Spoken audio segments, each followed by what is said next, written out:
Welcome to John Hardin High School. We're here for week 2 of Kentucky High School Athletic Association football action. The homestanding John Hardin Bulldogs, led by Coach Doug Preston, will take on David Clark's Bardstown Tigers. And so we're going to have ourselves a 4A, 3A battle here as the Bardstown Tigers come in. They're 1-0 off of a big victory last week.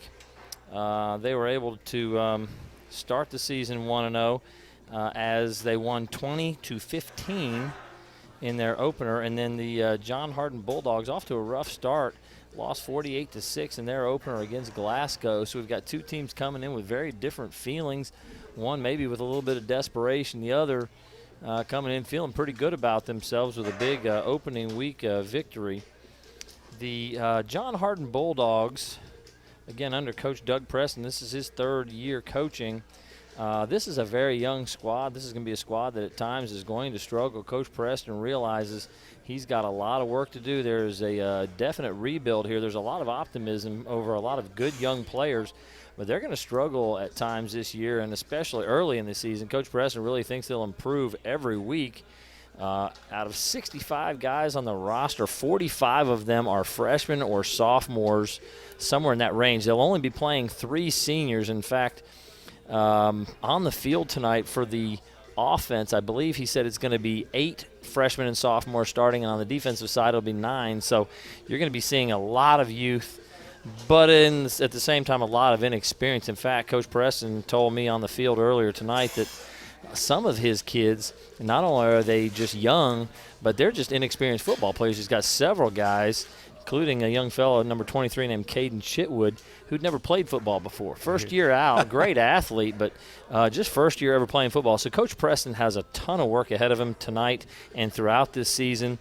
Honestly, they're probably a year away from the kind of football team that Coach Preston wants to put out on the field. Coach Preston, longtime head coach in the state of Kentucky with a lot of wins and a lot of success. Franklin County, he was at Louisville Western, he was at Bullitt East, and so Coach Preston's had a ton of success all over the place. They'll be led tonight by number 2 quarterback Jabari Wilson. He's a sophomore. We saw him some last year, Jeff. We did. And the surrounding cast is going to be a lot of young guys, and so you'll get to know them as we get to know them. There is no Devin Rogers anymore, who was the quarterback the last couple of years and a star on the basketball team. So it's going to be about the young guys here.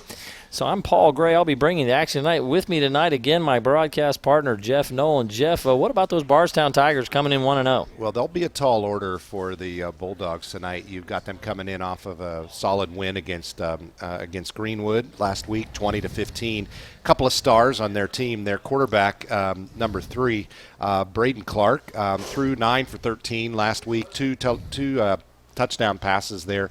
So he looks pretty solid out here in warm-ups. He looks like he's got it rolling well. And then their running back, Tyleek Williams, number 3.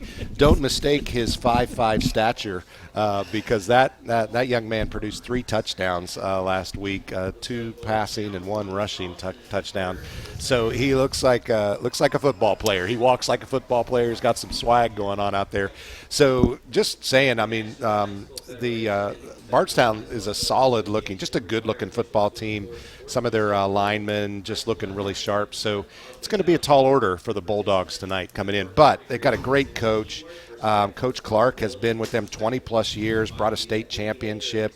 And so he's a solid, mature, long-term coach there at Bardstown, been building a program for quite a while. So they are the team in white with the purple letters against the Bulldogs in red with black numbers and white numbers. So both coaches, as Jeff mentioned, Coach Clark, their longtime coach in Kentucky, been at Bardstown for many, many years, and then again Coach Preston, a longtime head coach. Both of them fantastic coaches. They've accomplished a lot, and but they've just got programs in different spots right now. Bardstown, with a more mature squad, a lot of speed on the field, experience. A lot of good-looking kids over there for a 3A school. That's going to be they're going to be a force to be reckoned with. So they come out with 3A with a spread offense. So tonight, what we're going to see, Jeff, is from the Bardstown Tigers, you see a lot of spread looks from Coach Clark tonight. Obviously, we haven't seen Bardstown yet, but obviously last week, looking at the numbers, Tyleek Williams, as you mentioned, number 3, is going to be featured in the running game and in the passing game. So he also turned in 6 tackles on the defensive side. On the defensive side. Again, at smaller schools, you expect to see guys on both sides of the ball. You got a player like Tyleek Williams, and you're probably going to want to see him on the field and affecting the game in so many different ways. And kind of his name is Tyleek. But to me, it kind of looks like Tyreek Hill from the. I was going to say from the Kansas City Chiefs. Exactly. He's now with the Dolphins. Did but Tyreek come back to high school? And, he might have. About the same height. Same size, but I'm sure he's a burner, and he's going to be someone to watch. He'll be a tough one to handle for this Bulldog squad. The Bulldog squad will look impressive. I was talking again with Coach Press before the game. They look really good in their suits. They do. They do. A lot of good-looking boys. That doesn't always translate to a game, but it's a good start. It's a good start, especially if they're all freshmen and sophomores, because Coach Preston can mold those kids. Now, he's not going to mold them in week 2.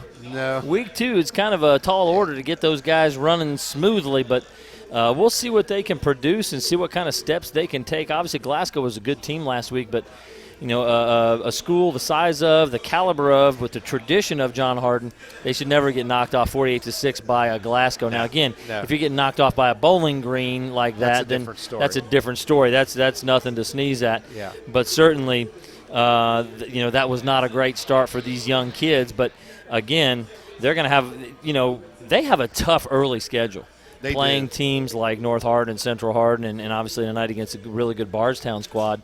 These John Hardin guys, what they're going to experience is some really tough knocks early, but then when they get in their district schedule, they'll be super competitive again. They've won that district 3 years in a row, and they really have got an opportunity to do it again. The one team that'll be a stumbling block is Spencer County, who's really good this year, but a lot of the other teams in their district, like Moore, J-Town, some of those teams up in Louisville that they play against in district, they're competitive. By the end of the year, they'll be beating those football teams. So this is a team that will be on the rise, hopefully, in Coach Preston's eyes at the very right time. I really hope so. And because you mentioned it, what just a storied past here. Great team. I mean, as I was pulling into the stadium, then I'm like, man, I remember the Knights pulling up in here a few years ago where this place was packed to the gills because they were just knocking everybody over. And so these guys have inherited a schedule that was born out of those days, and those teams. And so that's kind of a rough start. But as you say, hey, you come up against those tough teams at the beginning. Yeah. You learn some great lessons as long as you keep your head up and keep moving forward. That's it, is young guys knowing how to handle tough times. But the thing you also note is some of those great teams here at John Hardin, there were about 1,100 students at John Hardin at the time. A lot more. There's under 800 now. Yeah, it's a different situation.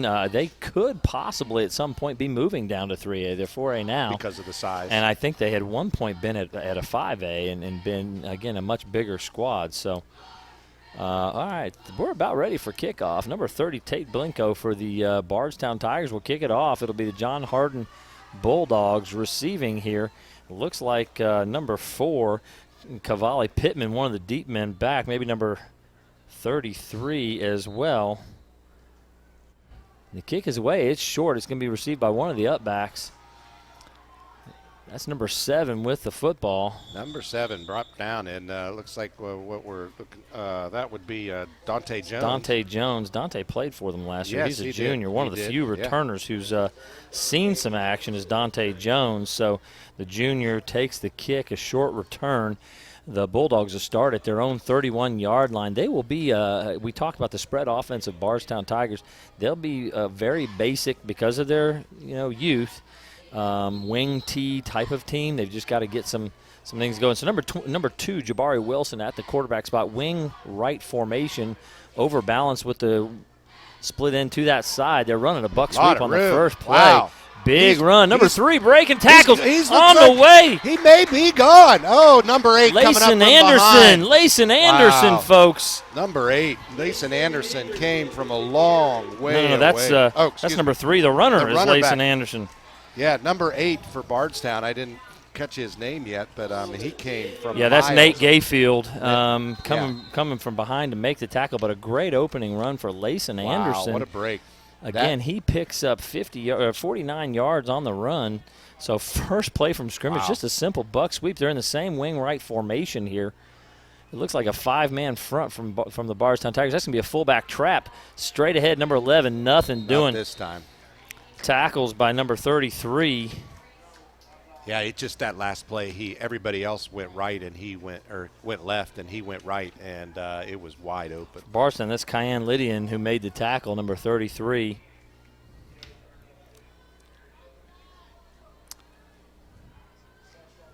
Number 11 for John Harden. Who is that? Number 11 for John Harden would be Maurice Green. Maurice Green, yes. Remember Maurice has seen some year. playing time as well. They're trying to go off tackle again and nothing there, about a 2 to 3 yard loss. So they gave him a yard on the carry, Maurice Green, on the play before. He got, I guess, some forward progress. That that 2nd and 9 is going to turn into about a 3rd and 12 after a 3-yard loss from Layson Anderson, number 3. Again, they ran the same play they ran on the first down, which was basically a buck sweep to the right side, bringing 3rd and 12 from just outside the 12-yard line. This is a 3rd and goal situation. They had them spotted just inside the 10 there on that first play, and they're trying to run like buck sweep. Yeah. That's number 4, Cavalli Pittman with the ball, and Pittman dragged down for a T.J. Greenwell again coming in and shutting that down. So, yeah, an amazing start on that first run, and now he's, man, as we're seeing right now, what a touchdown saving. That was Greenwell on that touchdown saving tackle running down the field. I'm sorry, it's number 8 for John Harden. It's Nate Gayfield. It's T.J. Greenwell making a couple of big plays there in this first series. And looks like he's playing outside linebacker, defensive back. That is not who is marked as the kicker on the roster there. Number 85 for John Harden will line up for a 32-yard field goal attempt. The ball is away. The kick looks good. Plenty of distance. And it's through. So John Harden. Sweet-looking kick. That was an impressive kick. So, we do have a flag down on the play. Who is that? Number 85 is Jake Owens. We know Mr. Jake. Oh, yes. There it is. Absolutely. There is a flag on the play. What's the call here? Roughing the kicker, maybe? I think they've roughed the kicker, and John Harden's offense is coming back out on the field. So Jake Owens makes a great kick there.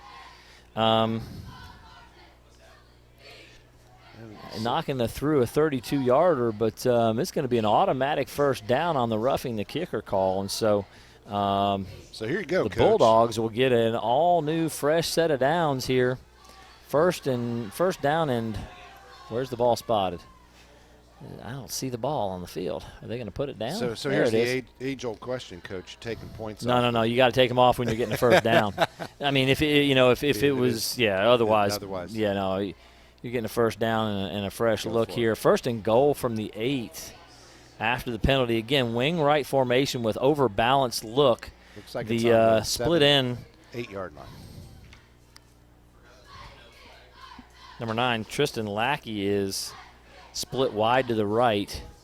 He's got man cover. Man, they've got everybody stacked up on the line. This is a blitz man look. Everybody's coming. Everybody's coming here. 5-man front. It's a 5-3 look with man defense everywhere. Broken outside, but there's not going to be a lot of room. Good run to get back to the line of scrimmage. Barely. Again, that's Layson Anderson. He's going to get, I don't know if I can give him a yard or we'll give him a yard.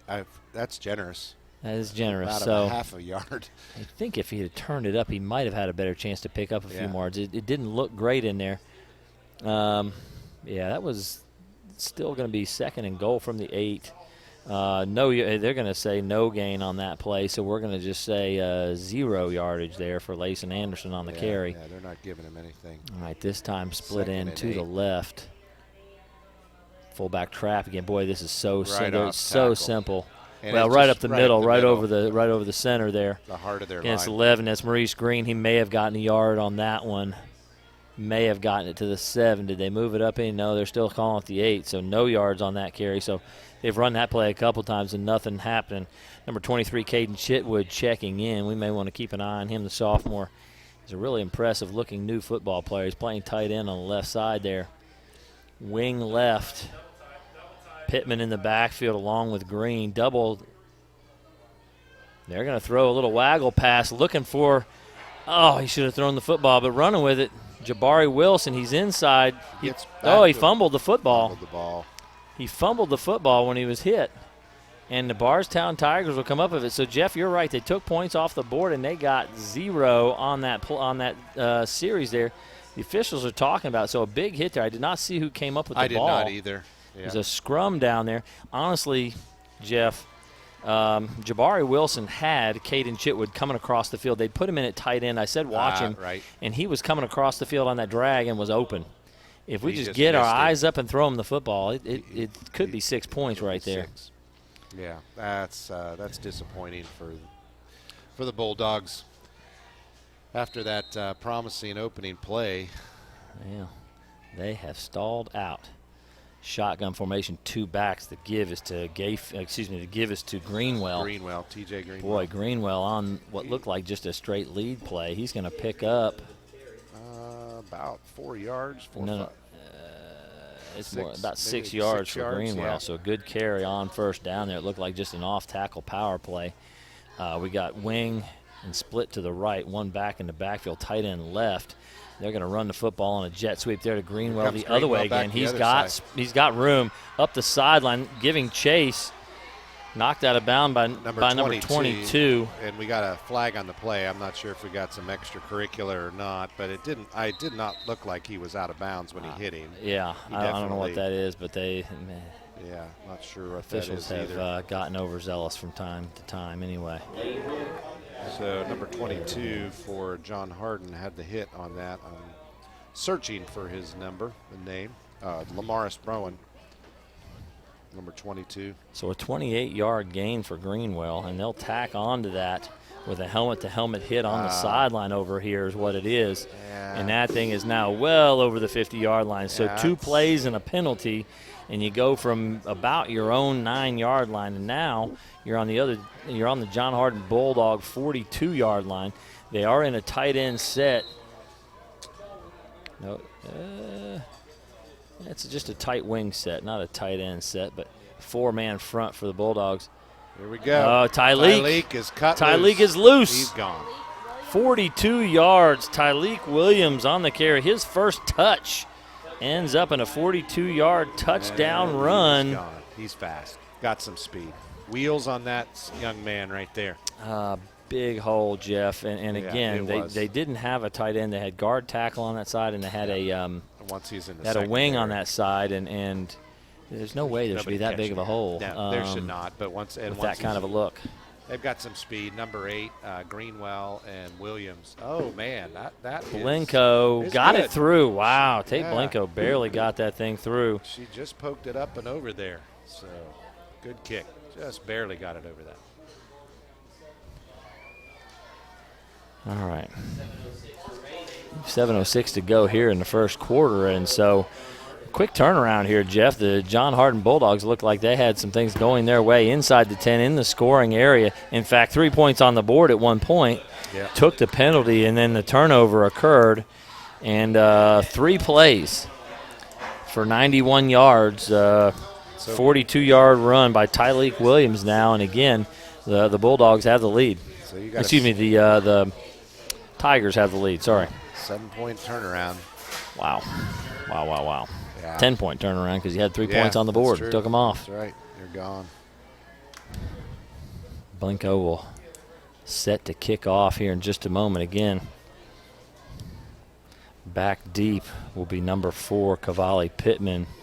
Makes you wish you could go back and do a replay of that very first play of John Harden and see what it was that opened it up, that they were able to get that. Something fooled the defense of Bardstown on that play. And somebody didn't scrape, and they got a nice kick-out block, and that was it. Kick again handled by number 7, Dante Jones. Looking for some space. None there, man. A lot of speed getting down the field on that one.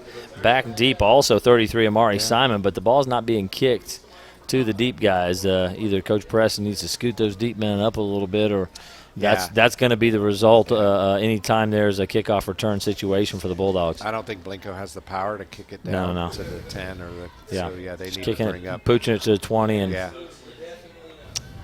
all right, so the Bulldogs will take back over 1st and 10 from their own 26-yard line. Big number 71, Quentin Johnson at center. They're probably one of the best linemen on this Bulldog squad. Deep motion there.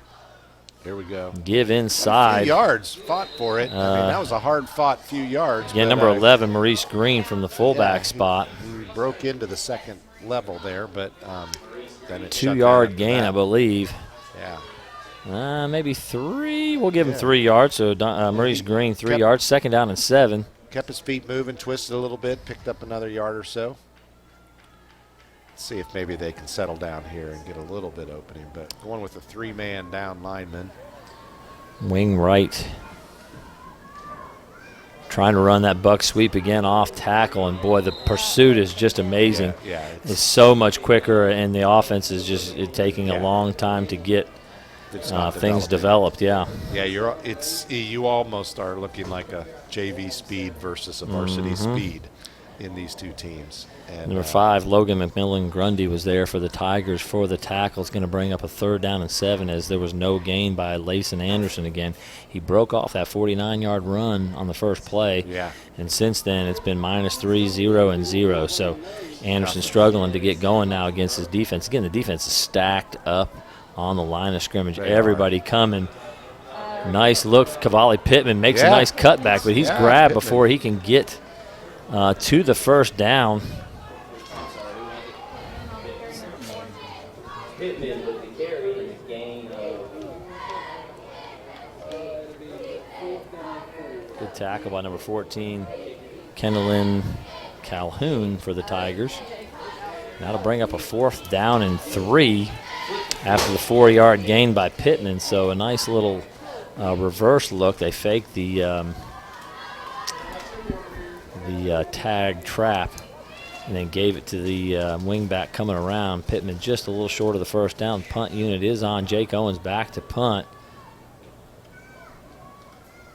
Get that one away. A little bit of a twister. It's going to bounce. Greenwell is going to field. Greenwell's a dangerous runner. And he's got space. Oh, my goodness. Huge block by number 36, and he is gone. There but Greenwell the referee is gone.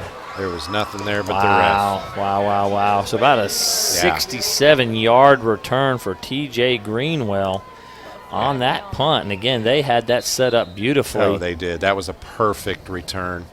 That's the way it looks. There's a flag down, Jeff, back behind Well, the I saw play. him. Oh, you're right. That was a flag. I saw him throw that, and at first I thought it was the beanbag, the marker, but it was a flag. Yeah. I didn't look back, so I'm not sure what they're. 4:41 to go. Obviously, the Bardstown Tigers, big play, but that one's going to come back.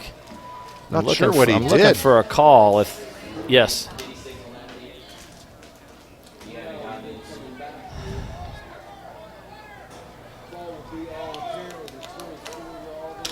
If I know how to do it, I've done it. Okay. So still not knowing what we got going on here with the call. Strange thing was the only people back there was all Bardstown. I don't know what they saw. Maybe it was a clip we didn't see. You know, a lot of times those hits, they're calling unnecessary roughness on those blind side types of hits, even if it's a solid and a good hit against the defenseless player. I saw a massive hit out there. They may have called that, which to me, again, old school. On the receiving team, on the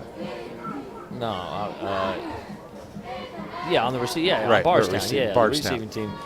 They had set up a wall, obviously. Right. And it was beautifully done. John Harden did not have good lanes out on the field. It was perfect. They set the wall up, and there was a massive peel-back block. And those peel-back blocks are how we used to teach our guys to run that wall. And if you've got a defenseless guy, they'll flag that now, which to me is just is not good. Yeah, it's a shame. It is. Protecting the kids, so be it. I understand that makes some sense, but. Anyway, 4-3 look for the Bulldogs here. 7-0, 4:41 to go in the first quarter. 2-back look out of the shotgun. So we got Caleb Nally and Talik in the backfield. Talik Williams is going to get the football off left tackle. Spins, breaks off of one tackle. Gets it up to about the Somebody lost a shoe. I believe it was Tyleek.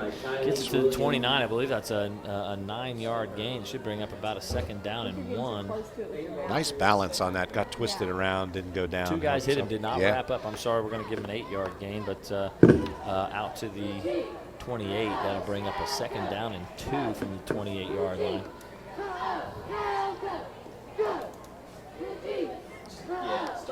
13 in the wing spot. Number 14 coming around. Oh, nice tackle. Play. But we do have another flag in the background. 13, Caleb Nally. Holding against Bardstown. Maybe the only thing that can stop them is themselves at this point. The way they're looking pretty sharp on the offensive side of the ball. Cayenne Lydian, 33, is going to check out from the backfield. Got holding on the offense. As will number 14, Kenyon Calhoun. Kenyon.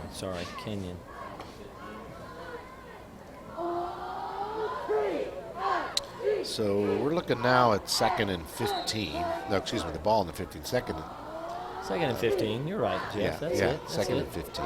4 minutes to go. And, beautiful counter trap there. That was about a 7-yard gain for Williams. Tyleek. Tyleek Williams with the carry. 3rd and 2. He wants to go 6. 3rd and 6. 3rd and 6. Man, they really need 3rd down and 7 from the 23-yard line. The line to gain to get a 1st down is the 30-yard line. 3:30 and counting here in the 1st quarter. They're going to switch sides here. Number 5, Logan McGillian-Grundy is going to be in the slot to the left. Tyleek Williams behind quarterback Braden Clark.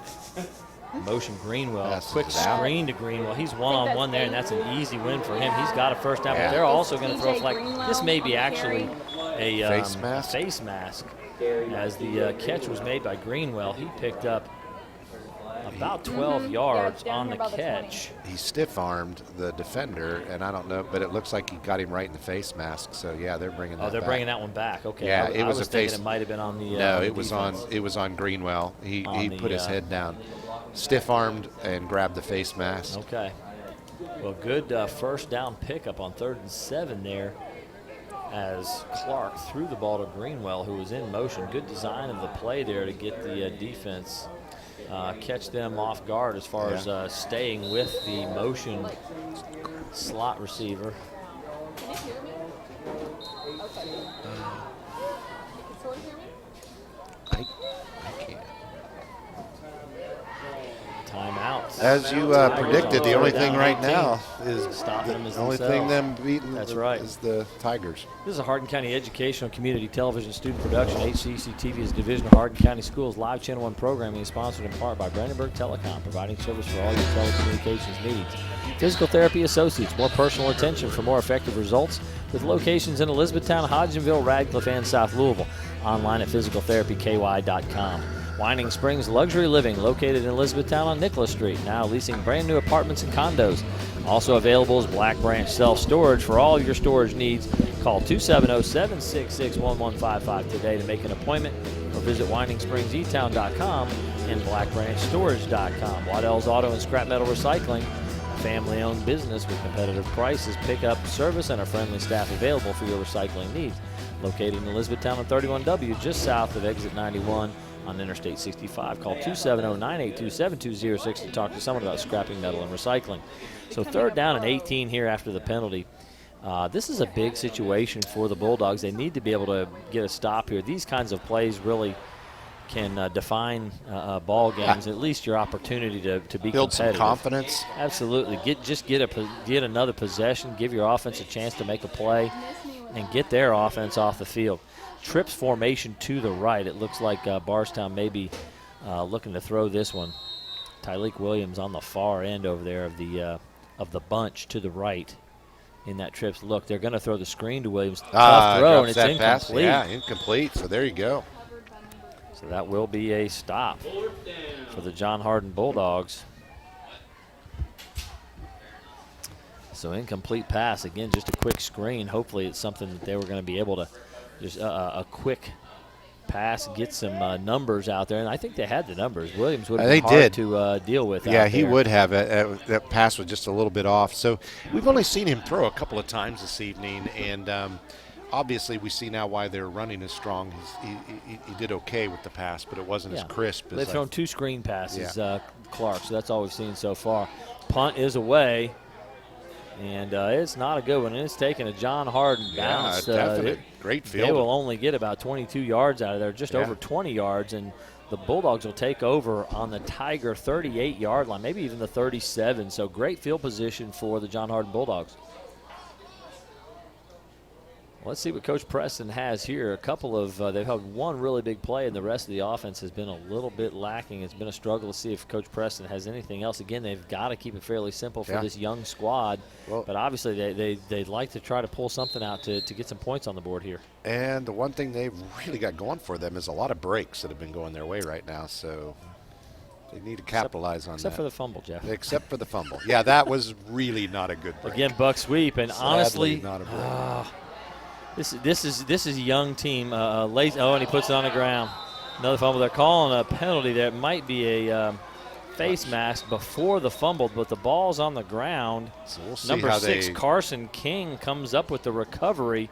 Again, that was Layson Anderson. He gained maybe a yard, maybe 2. See how they sort this out. And It it's looks going to like- go yeah, Bardstown's that's way. Bardstown ball. Jeff, here's the situation. They're running that buck sweep. There was a crease there. Right. There were white jerseys. not. If he turns that up, he's going to get 3 or 4 yards. You got to run where the hole is supposed to be, push the hole as a back, and not bounce everything outside. He's bounced everything outside. And he's just stringing it out for a faster team to run him down. He's got no He's chance never out gonna there. beat that edge. He's got no He chance is out not there. gonna beat the He's edge got to on this turn team. that up and find that crease that they're trying to create on that buck sweep look. And, kudos to the lineman for opening up that crease. And it's not open long. You got to No, hit it's it. not. You got to hit it hard, right quick. then. You got to find it. You got to Yeah. stick your foot in the ground and make that cut and get And he there. is fast enough to hit it. He is. He could have probably had 3 or 4 yards easily if he turns that up. E-Town Exterminating is a locally owned, family-run pest control company that has been serving Hardin, Meade, Grayson, and Nelson counties and the surrounding areas of Kentucky since 1976. Whatever your pest control issues are, termites, spiders, crickets, general pests, even moles, their team has the knowledge, skill, and training to safely and effectively eliminate the problem. Call 270-737-6900 or go online at mugabug.com. West Point Bank has 5 offices located in Elizabethtown, Radcliffe, Upton, Glendale, and West Point. Or find us online at westpointbank.com. Let us help make life simpler. West Point Bank, hometown banking made simple. So, folks, here during the timeout, my broadcast partner Jeff Knoll has decided to jump around. Just doing a little bit of movement. He's They moving, got some they- music going on They out got there. House of Pain, Yeah. jump around baby. playing, and Yeah. so I was impressed they were playing a little Queen, we're at the enjoying. beginning. It's always a festive spirit here at John Hardin High School. Absolutely. We're going to enjoy our time here. Absolutely. Nice and cool. The sun's going down, starting man, to cool feeling off. good now. Feeling good. Feeling That's like right. football. It was warm to start this thing off. Yes, it was. 2:46 to go here, 1st and 10. They take over from the 36-yard line. Play action. Look, Cutting it going down the loose. He's got sideline. him. Oh, what a Great catch. catch. Oh, my gosh. Wow. That was a Number 5. falling Logan backwards. McMillan Grundy. Yeah. Catches the ball there, and he made a great catch stretching Do I for see that a ball. flag out there by the 5, the midfield number 5? I don't see one. 23-yard completion to McMillan Grundy. Yeah, it is a flag. He's picking it up, though. He dropped it. Oh, there you go. Okay. Pick it up. Sometimes dropping it doesn't mean anything. But most of the time It's it supposed does. Most of the time it does. Well, that was a really nice Good throw pass. over the Nice outside pass. shoulder. Nice.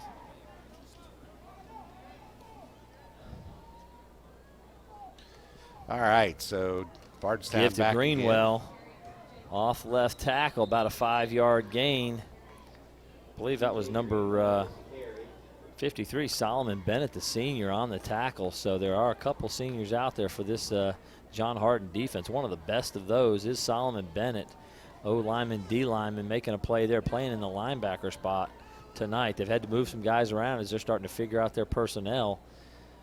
And it's Bennett now playing inside linebacker. They're playing, looks like to the weak side, probably Will linebacker spot.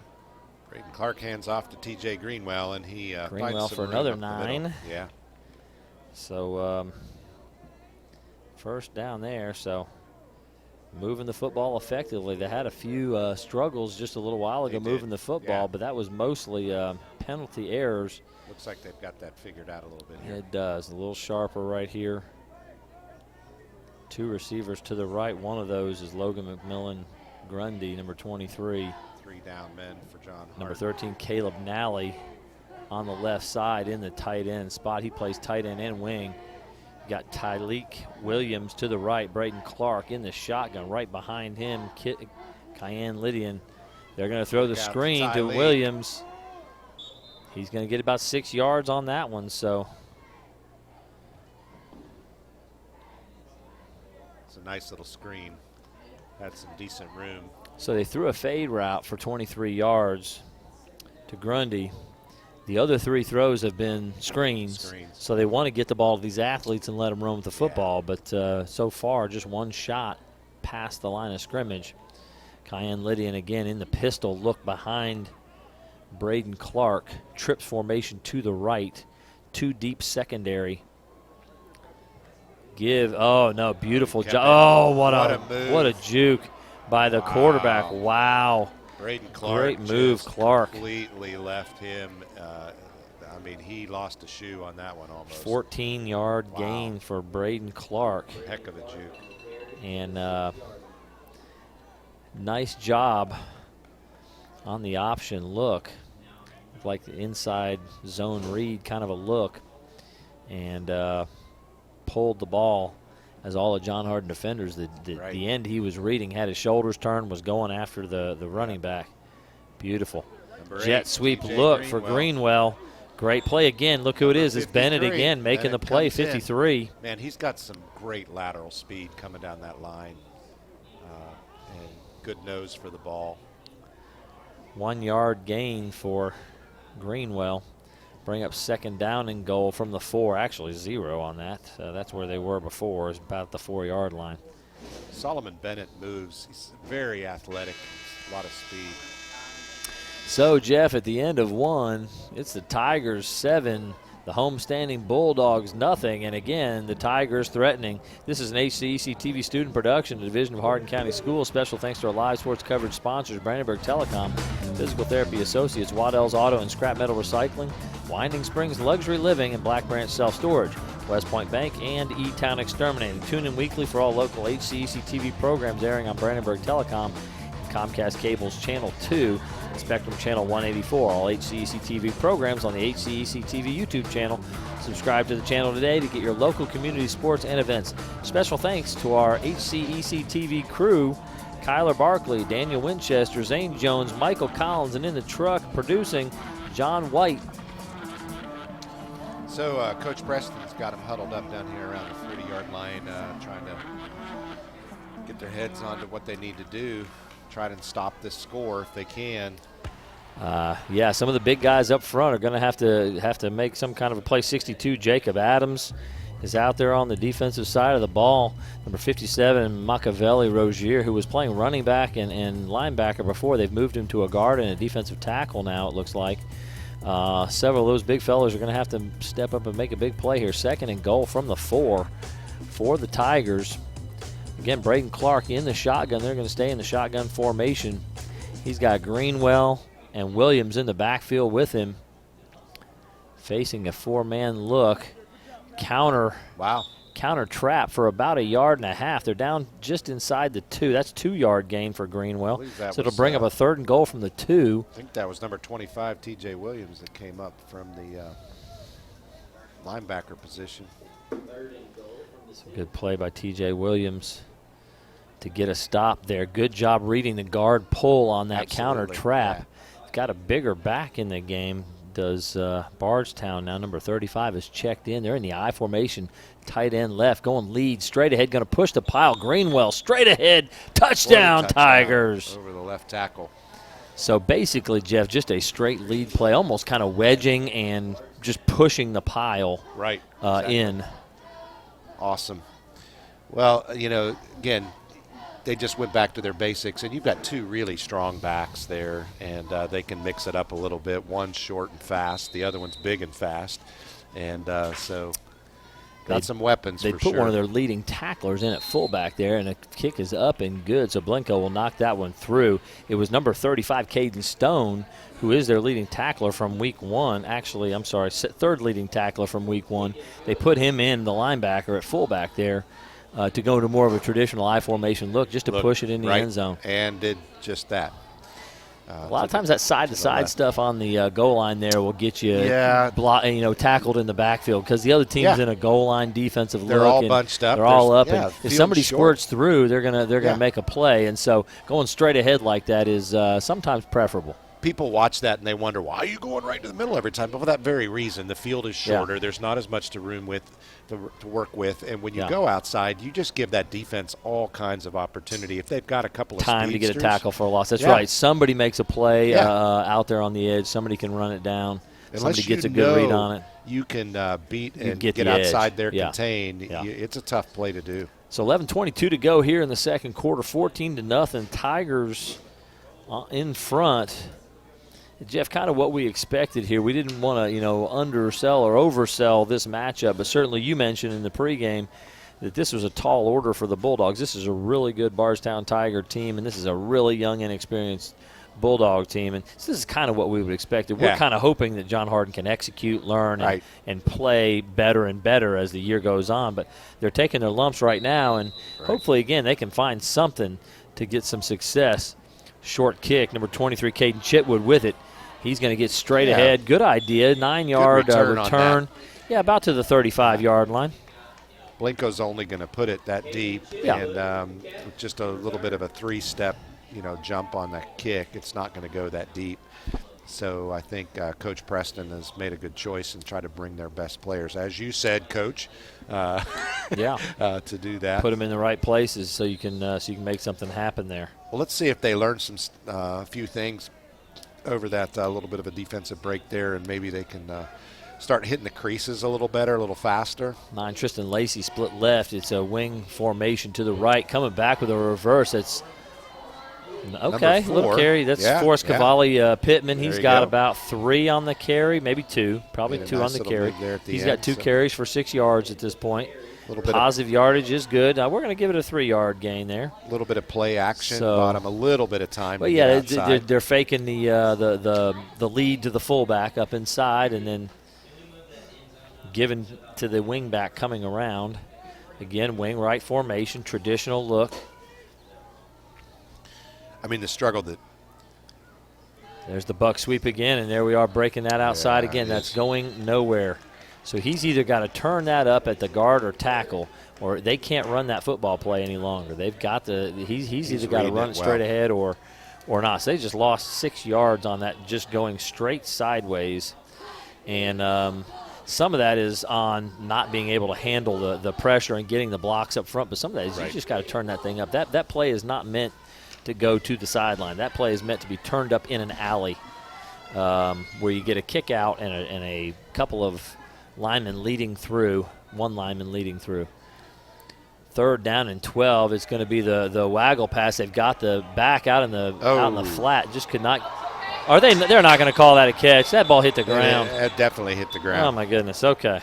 Definitely they're going to blow it dead. So the ball was thrown well behind the intended receiver, which was Maurice Green. Yeah. And he was open. He probably was going to pick up a first down. Absolutely. There was pressure in Jabari Wilson's face, but he just pass was a little bit behind him, but he not well thrown. Not a well thrown. He had ball. a lot of pressure in his face, and again, just the struggle that John Harden's going to have here is big athletic speed coming at you full speed, and absolutely, so you try a little bit of let's see if we can run it up the middle. Well, some big guys there, and unless you can get some of your linemen that can handle their first assignment and then get to the secondary. It's going to be tough to get anything but maybe 2 or 3 yards on a run. Tight end Cameron Wilson there, Cameron Moore, 21, thought he'd gotten a gift. Yeah, he was going to run with it for a touchdown, but that thing definitely hit the ground there. So Owens on to punt it away. Standing at his own 22. It's a spiraling kick that's going to roll forward, and there's Williams. Nobody down there. He's going to pick it up and go. She almost gave up another touchdown return. What I'm seeing out of that return team is a lot of jogging, Jeff. That ball is rolling along the ground for a long time, and those guys are not anywhere near getting down the field. That's a bad so situation. yeah, you've got to get some guys that You've gotta can or sprint. are willing to cover on those punts, because that's not a good look for your coverage squad. They'll give up another touchdown on a punt. Well, mark my words, because they are not covering a They're bit. not. Well, we talked about this last week. You just cannot slack on these special teams. No, absolutely not. So a 5-man front look now for the Bulldogs. They've gone to. Look at the safeties playing at 4 and 5 yards. They're going to throw it deep because of that. And they got and there it. they go. And there they've got Nobody their man. back deep, one-on-one. And that is Number going to be a 6 from Bardstown. 56-yard touchdown. I think it's Carson 5. King. Is it that 5? Or I is think it, it's no, 5 that is again. 5. That's Logan McMillan Grundy, who had the 23-yard You are catch correct. earlier. He's got a 56-yard touchdown reception. And as I was saying that there was nobody deeper than 4 yards. They had a Now, you man-to-man called that. situation. They had a corner on a receiver, and the receiver won the battle. I mean, you know, that's an easy call and a great call by Coach Clark, seeing that they're trying to sneak up to stop the run and just giving them that opportunity to throw that deep. Blanco And puts it in. yeah, Blanco knocks it through again. So we are at 9:34 in the second quarter. It's 21-0, and this thing is getting out of hand in a hurry and could get out of hand even more so if the Bulldogs can't turn this thing around. So we remind you this is a Hardin County Educational and Community Television student production of HCEC-TV, a division of Hardin County Schools live Channel 1 programming, sponsored in part by Brandenburg Telecom, providing service for all of your telecommunication needs. We do want to thank our sponsors. West Point Bank has 5 offices located in Newtown, Radcliffe, Upton, Glendale, and West Point. Find us online at westpointbank.com and let us help make life simpler. West Point Bank, hometown banking made simple.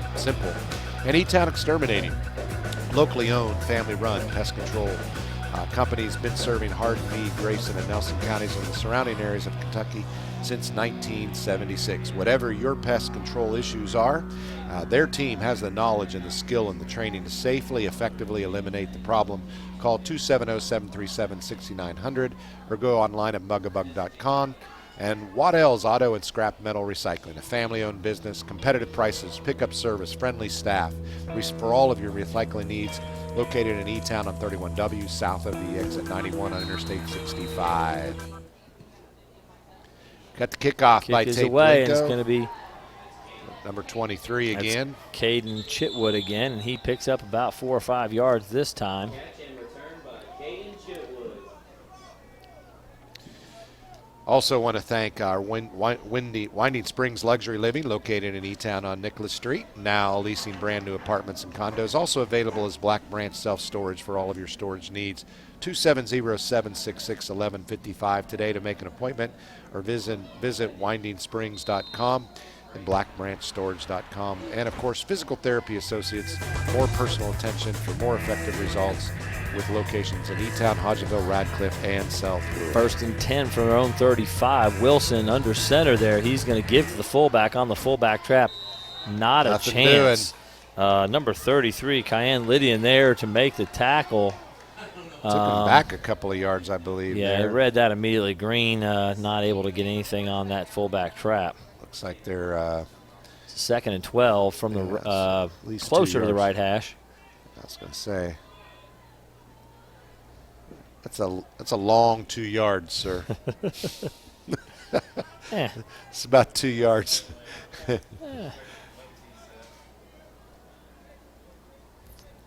Wing left, 5-man front look again for this Bardstown squad. They're going to take a shot. Short, and Jeez, that's oh, an please. intercepted by number 3, Tyleek Williams, and he has got a lot of daylight as the sun goes down.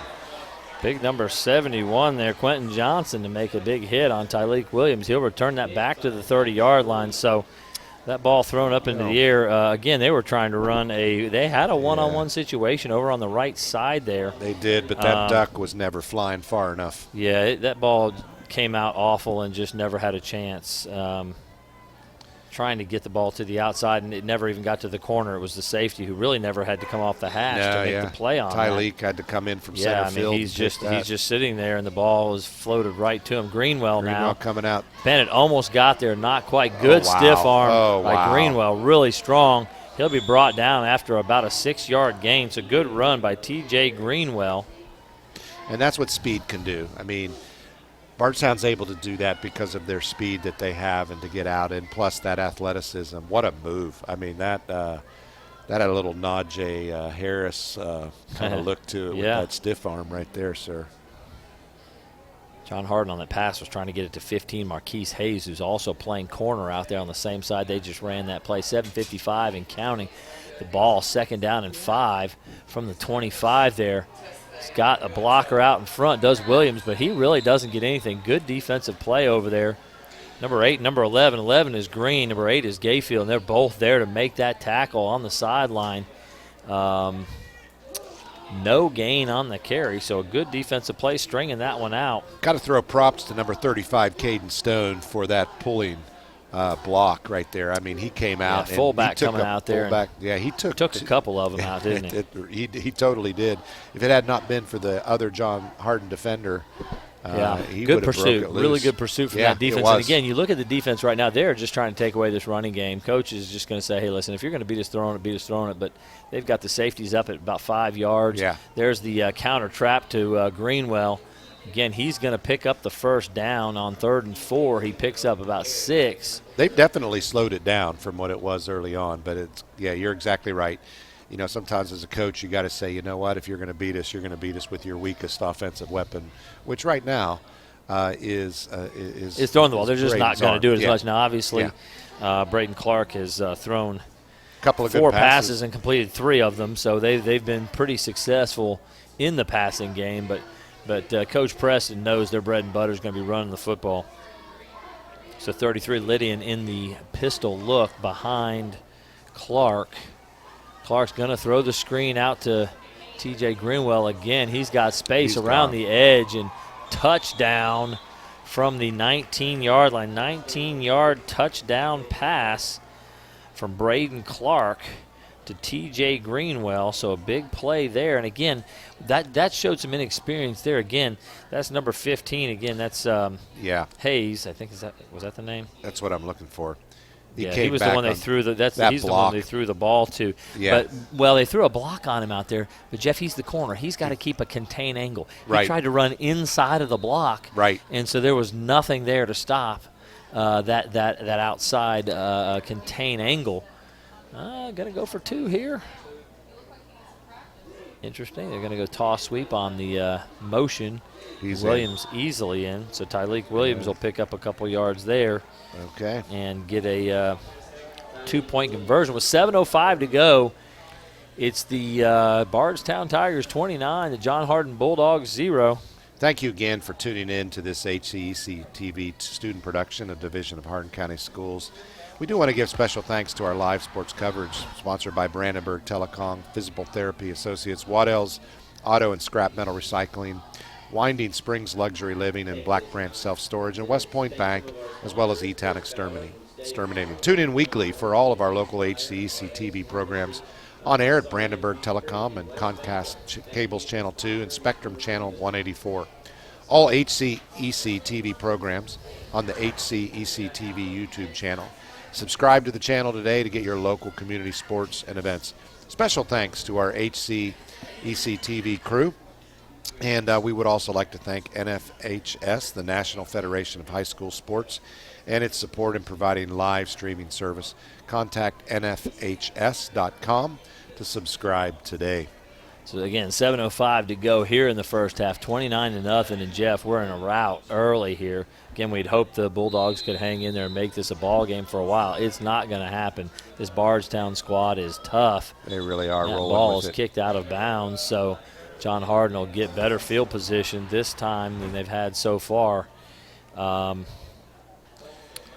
Yeah, you'd hope that they would have been able to maybe hold them just a little bit, kind of pick up a few things, tighten up a little bit on defense. And there is no question they've made a definite adjustment, as Paul was saying, in terms of focusing on the running game, slowing it down just a little bit. But, they just have some great weapons and a lot of speed on the line. And it's just a little bit more than John Harden could be. I would say our phrase, a tall order, was maybe a little bit of an understatement. We're being nice. 1st and 10 from the 35 here. Again, buck sweep to the left. Now that's what I'm talking about, It Jeff. is. That's now there's exactly. Cavalli Pittman, number 4, running Yeah. the same play. Picked up 4 yards. And 3 yards at least. 2 or 3, but the fact is you're That's not losing effective. 5, and that's the play. That you is turn the it up play. in the alley. If they block it better, you get 6 or 7. Yeah. Blocking it the way they're blocking it, you get 2 or 3. But you turn hard into the alley, and you And pick up a fast. few yards. You can't just run to the sideline. It's not going to You've work. got to turn that thing up. Never So gonna good work. job there by the young running back, Cavalli Pittman. 2 yards might not seem like anything, but that's a really good play by that kid. Fullback And trap. now, look, see, now we've got Fullback trap Green is going to pick up about 3 About more, 3 or so it's going 4. to bring up a 3rd down and 5. So this is the best 3rd down situation they've been in a while here. So, again, from their own 40-yard line, an opportunity here maybe to convert a 1st down. They have the ability to gain 5 yards. They don't have the ability to gain 15 Absolutely. on a regular basis. Can't be going backwards. 3rd down and 5, again, from their own 40. Going out wide, number 8, Nate Gayfield, to the right-hand side. At the wing, there's Layson Anderson to the left, and Cavalli Pittman. Oh, fumble on snap the on 3rd and 5.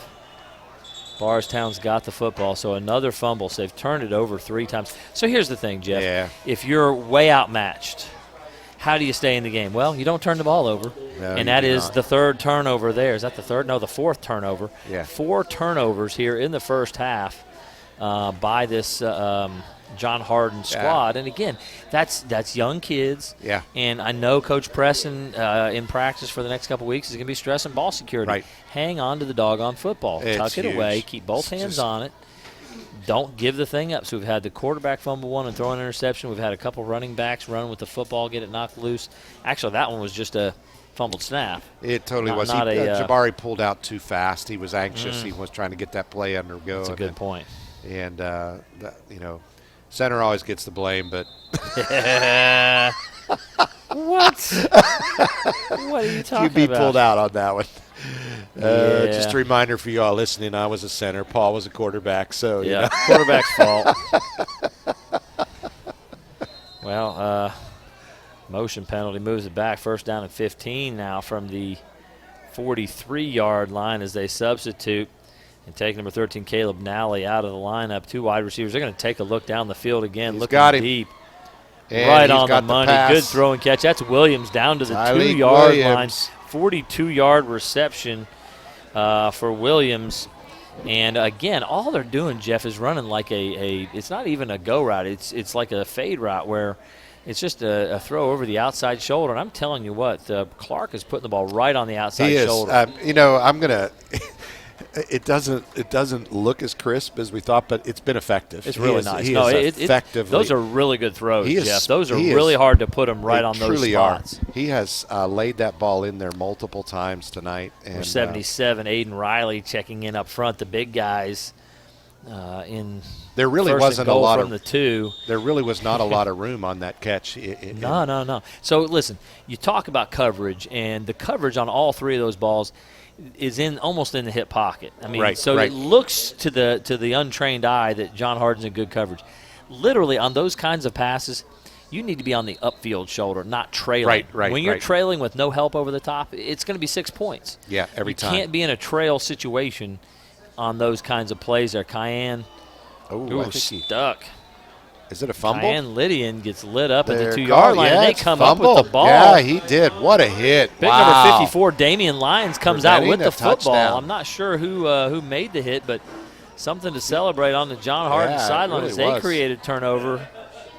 Big hit. That wasn't Bennett, was it? I wonder who don't made the know hit. if it was Bennett or if it was. I'm not sure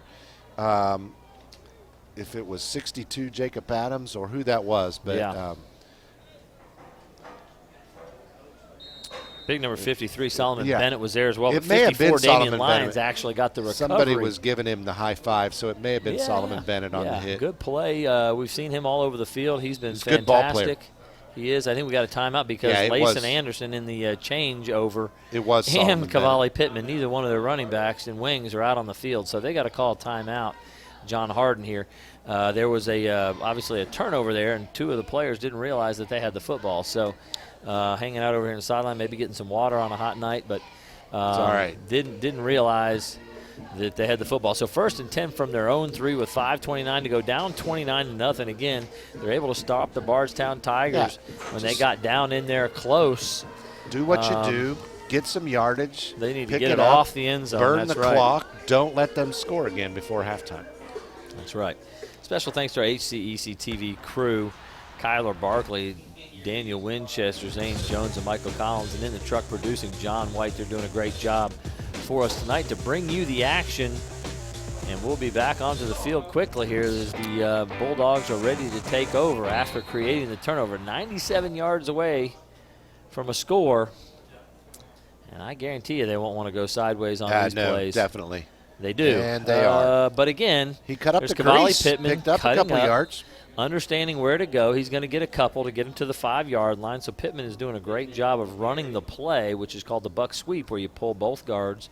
You're going to kick out the end and turn up with the second guard, and that's going to give you an opportunity. You've got to get inside the kick-out block, and you've got to follow the guard up into the hole. So good job running that. Checking in is number 15, Marquise Hayes at wide receiver. When they did take a shot deep, it was him they were trying to go to. Right. So he's out here on the right-hand side. He's going to be guarded by Kenyon Calhoun at corner out there. It looks like he's kind of on an island with him, and he's matched up one-on-one with him. Wing right overbalanced with the receiver to the right as well. They're going to give to Layson Anderson. He may be a That's going to be a safety. That is a safety, no doubt about it. I'm not sure what safety. Yeah, 2 points for the Bardstown Tigers. Yeah. Now, Jeff, he never got an much time. opportunity No. to get that turned up. He may have been looking to turn that up, but there's no way he could at that point. Now, again, we've seen Pittman do a good job of running that buck sweep. It's the same play. He's running the other way. And honestly, if your linebackers are reading the opposing guards against a wing T team and you see both those guards pull, there's a gap you can shoot, and you can beat the ball carrier to the spot. And that time there were a couple of guys who read it and beat him to the spot. 100%. And, so the result is a safety. And the Tigers will get the ball back. Yeah, they will. So 31-0, 4:34 to go here in the first half. And the Bulldogs will be kicking off. Again, for a young team, here's an interesting experience. You kick off from your own 20-yard line after a safety. So they'll have to see Coach Preston pointing right now at the 20-yard line that they're going to have to be lined up in the right place. Kickoff is usually a punt. Usually a punt, and again, they're running along the 20. They probably actually need to be at the 15 because the ball will be at the 20, I believe. Jake Owens will be our kicker. He'll be the kicker. We'll see if he kicks it or punts it. Honestly, people would punt, Jeff, because you want that hang time. He's got a place. He does have a tee. He's going to kick it. He's more comfortable kicking the ball, and I think he'll kick it further and kick it better.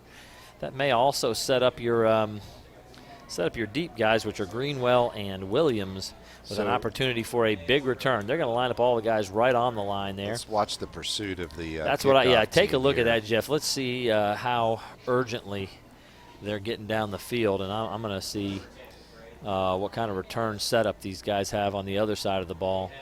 And, folks, the last punt John Harden had, the coverage was a jog at best, and so hopefully they've got a little more urgency here. This is a dangerous play. Owens blasts one. That's why he's kicking off, because he from the 20 knocked it to the 10. 12-yard line. To the end zone. It's in the end zone, but that is coming back. What happened here? Somebody got offside. So listen, your player shouldn't be standing right on the line to start. I was going to say they got to be 2 yards back. They should be. Line. Yeah, they should be. At least you don't. I mean, if all it takes is one guy to move with the kicker and you're offside. Exactly. So they're going to be kicking from the 15 now, and you'd expect the Tigers to get great field position, possibly. Wow, Jake again, just like you said, we're looking at this as a young team, special teams maybe being an issue, and they've looked like an issue so far with one punt return touchdown that was called back, and then so one where the coverage wasn't very solid. This time they're lined up 3 yards where they should have been. Where they should have been the first time. Standing right on the line, one person takes one step, like you said, Jeff, and it's an offside look. So Owens absolutely blasted the last, and we'll see what happens. Look where the guys are standing from Bardstown now. Yeah. They're standing at the 15 so they can get a run at it and catch the ball. Kick. Boots it again. Wow. A little higher and shorter. Williams Jake's got a field, and they're going to reverse it to Greenwell. And he's around number 8 to the side there and to the sideline, and here it goes. He's got all the room in the world. cutting back, and they're going to run him down there. There is going to be a penalty flag go down. He returns it to the 22-yard line. Not sure if that was a block in the back or not, but we'll see. Tackled by number 31 for the John Hardin Bulldogs. That's Jesse Metcalf, who was able to run down T.J. Greenwell there. We'll see what the flag is here and where it's going to go. Again, the 22-yard line is where Greenwell took it. Not getting great signals for the officials, are we? They're doing a great job of talking to the coaches, but as far as communicating with us up here in the stands, well, let's see what the White Hat's going to do here. Going against Bardstown. We got a hold or an illegal block at least on Bardstown, and so it'll be 1st and 10 Bardstown, but instead of the 22, it will be marked off from the 33. That's where the infraction obviously occurred, a spot foul. Spot foul. So it'll be at the 42-yard line. The foul must have occurred at the 32. So that's 1st and 10 from the Bulldog 42-yard line. Williams in the backfield, trips formation to the right. Under center is Clark. We saw this on the two-point conversion with motion and sweep, and it's motion and sweep right here. And a good run by Williams, still dragging defenders. Wow, about a 14-yard gain by Tyleek Williams. You had no one moving until they actually made contact. So the two John Hardin defenders were stood and waited instead of coming up and meeting. It could be some tiredness as well as the inexperience. Right. I don't know if you just noticed, Jeff, but I called the play because it's the same play that ran. The kids and the coaches down there, I don't know if the coaches are probably yelling that. Every time. The players didn't see it, and so they didn't react quickly enough to make that play. But that's the kind of thing that experienced good players are going to do. They're going to make those kind of plays. Bennett doing a great job running it down from behind. Solomon Bennett with a tackle for loss. Man, what a bright spot on the John Hardin defense. He's so -2 for Greenwell will bring up a 2nd down and 12 as Bennett came through from his linebacker spot and ran down Greenwell. Took a good angle. So you take your best offensive lineman and put him right on Bennett every time. Well, if it matches up, Yeah, if it matches up. Oh, wow. Man.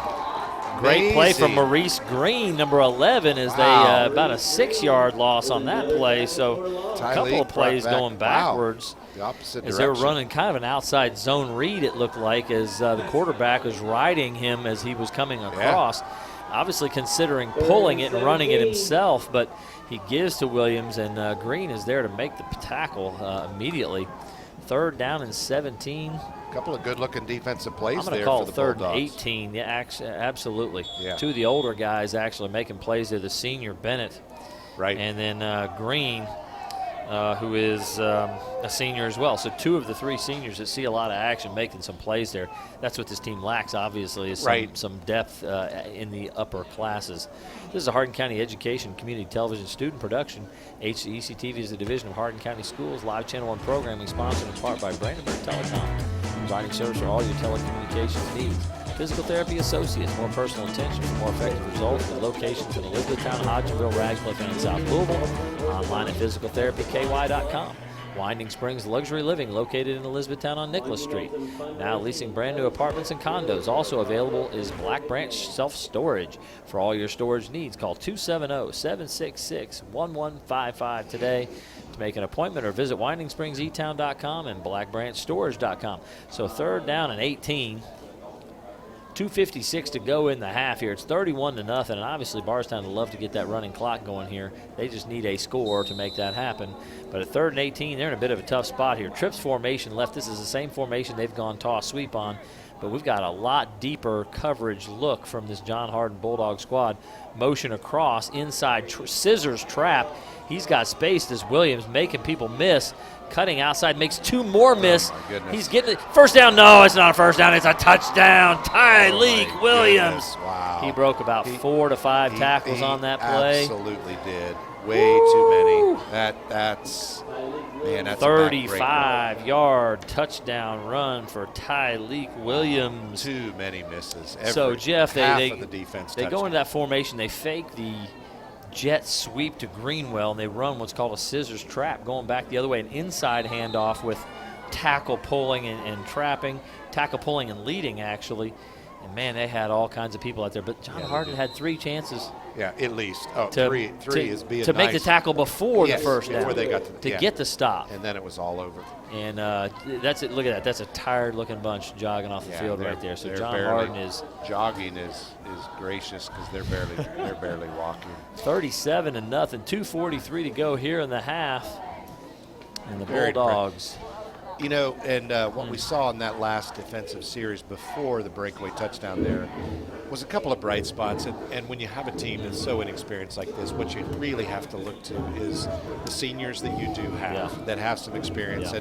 And you see Solomon Bennett, you know, and you see Maurice Green stepping up and making a couple of really great plays. And that's what you point to. And, like, come on, guys, you know, we've got some leadership here. Let's follow it. But Well, and again, what Coach Preston is going to have to continue to coach hard. Hopefully the boys will buy in. Is that you might lose these games, but when district play comes around, are you ready to play in district competition? Because that'll be much more competitive team from the Bulldog standpoint, and they won't be playing quite the caliber of team that they're playing tonight in those ball games. So they'll have some opportunities later in the season, but you've really got to get these kids to buy in to that idea.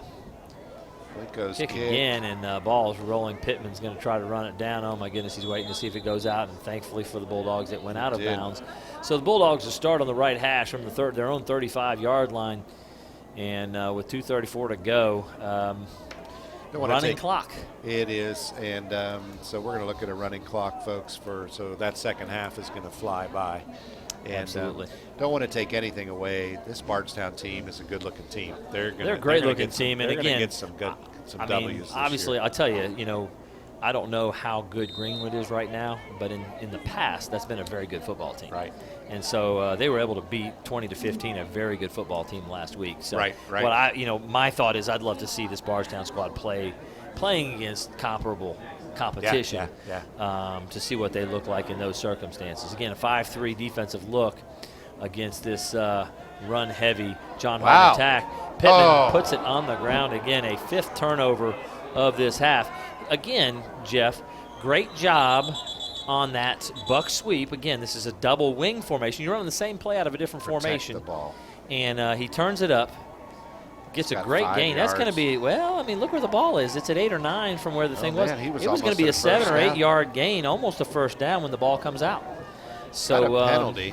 I'm not sure, or no, he's just waved it. He waved it off. Yeah. Waved it off. So I think it was 5. Logan McMillan Grundy, who caught the long 56-yard touchdown catch, who came up with the fumble.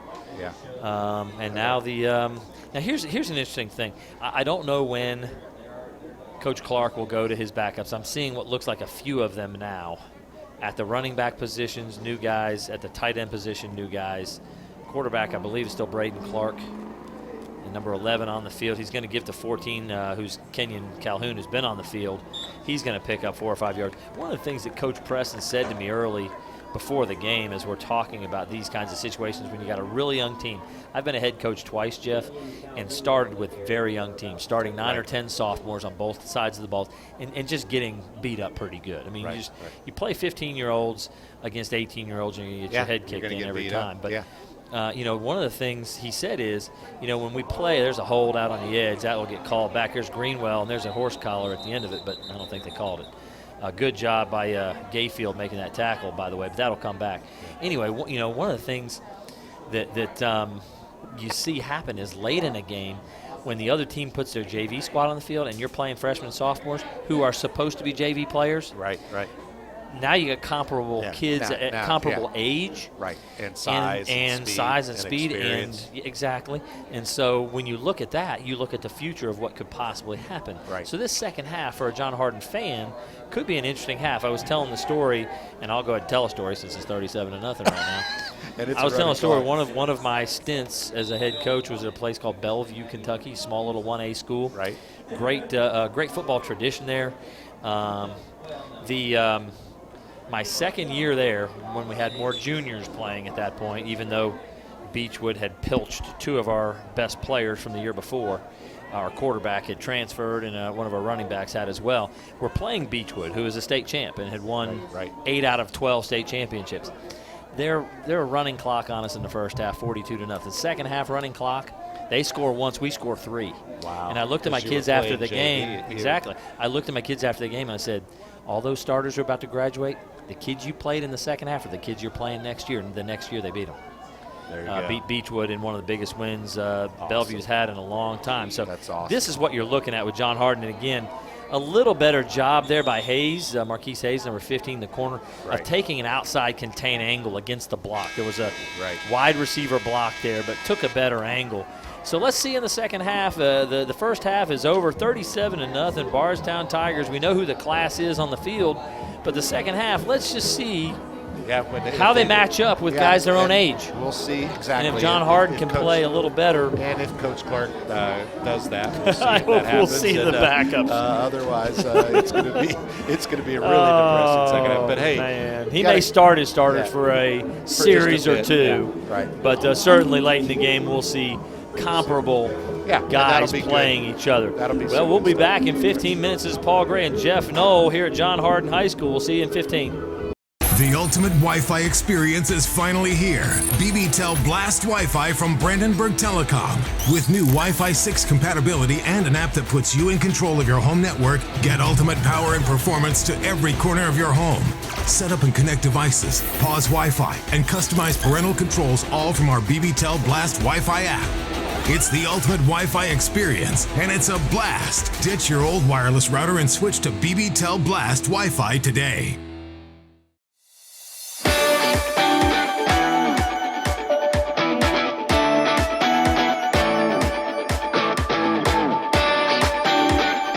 Hi, I'm Jarrett Cox with HCEC-TV, and today I'm here with Brandenburg's Don McMahon. Don, how are you doing? Good. How you doing? I'm doing great. Let's talk about Brandenburg Telecom. You know, you've had a long relationship with us here at HCEC-TV, and you've been in business for over 70 years. Yes. Our headquarters are in Brandenburg, and we have offices in Radcliffe, E-Town, and Hardensburg. And we've, since the start of our company, we went from dial-up internet all the way to fiber internet. So it's a lot of changes in that time span.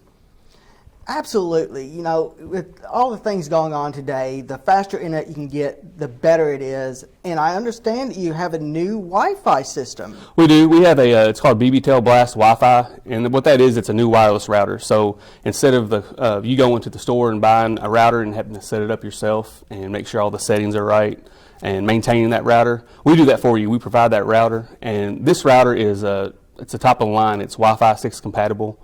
All your new devices, like your phones and iPads, they're Wi-Fi. They have Wi-Fi 6 capabilities, and what Wi-Fi 6 does is there's more connections and there's more speed to those devices. So that relates to less lag time in your home, because nowadays everybody's working from home, even from school, and even a lot of online gaming and streaming. So that Wi-Fi 6 really helps bring everything together where there's no lagging. So.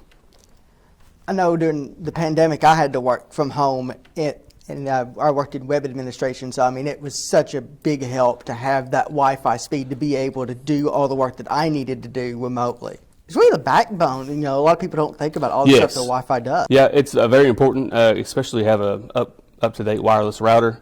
I mean, you could have the best internet in the world, but if you have a router set up wrong, or maybe a lower grade, lower quality router, I mean, your internet's only going to be as good as your wireless router. So we have the top of the line, and it'll help everybody. And speaking of top of the line, we just cannot thank you all enough for all the support you give us. It's top of the line, and we would not be able to do all the live sports coverage that we do without your help. Well, we enjoy it. We invest a lot in the community, not only in fiber technology, but we invest in the people in the community. And I think, when we do that, it makes everybody stronger, and, we're locally owned and operated, so we're here to stay. Wi-Fi is just so important these days. People don't realize how important that is in a home. One of our important features for BBTEL Blast Wi-Fi is it comes with an app on your phone. So when you get that wireless service, you can download an app and you can pause any device in your house. So if your kids are upstairs and they're supposed to be doing their homework and they're on their phone, you can touch a button and it would shut that Wi-Fi off to that device so they couldn't get to it. It also helps monitor your network from your home or business.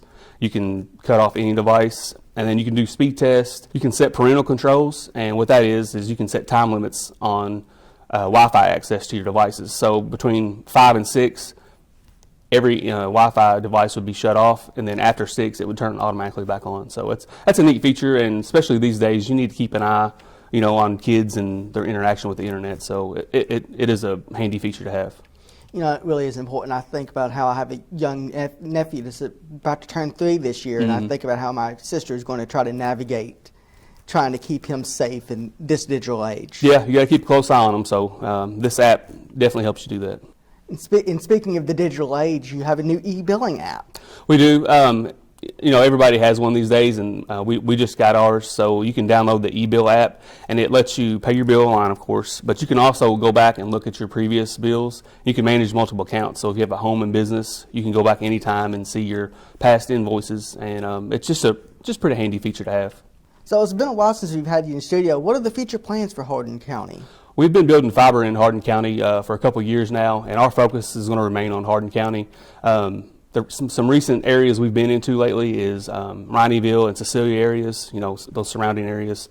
So, eventually our goal is to build out all of Hardin County. Hardin County is a big county, so it's going to take us a little while to get to everybody. I know everybody wants it, and fiber is so important, for everything we do in these days. So we will be eventually, but it's going to take some time.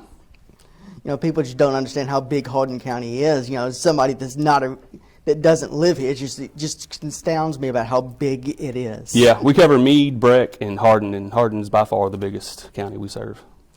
Well, thank you again for everything you do for HCEC-TV. We would not be able to provide the live sports coverage that we do without you. We're glad to do it. Thank you.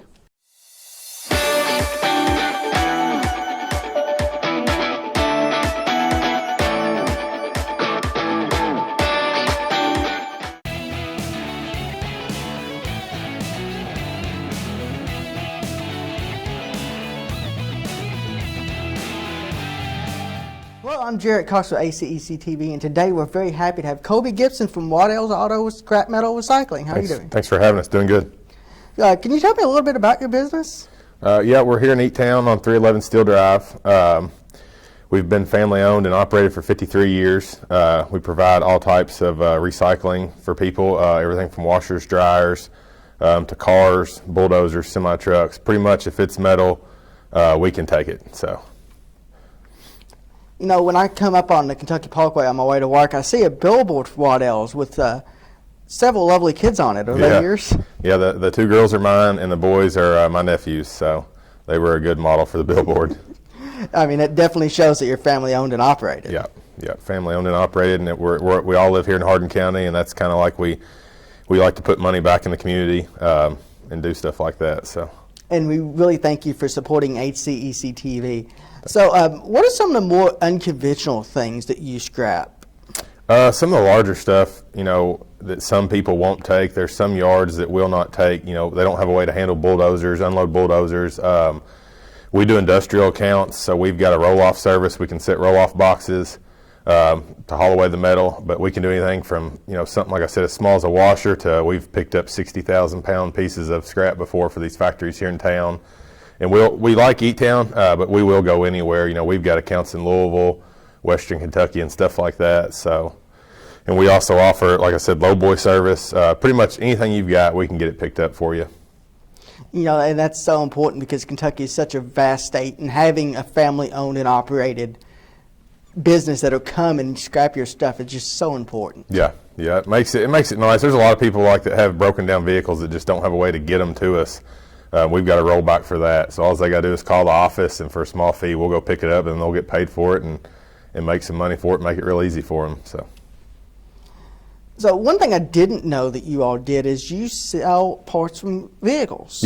Yep. So we keep, it rotates the cars. We'll rotate them in and out when they get parted out too much.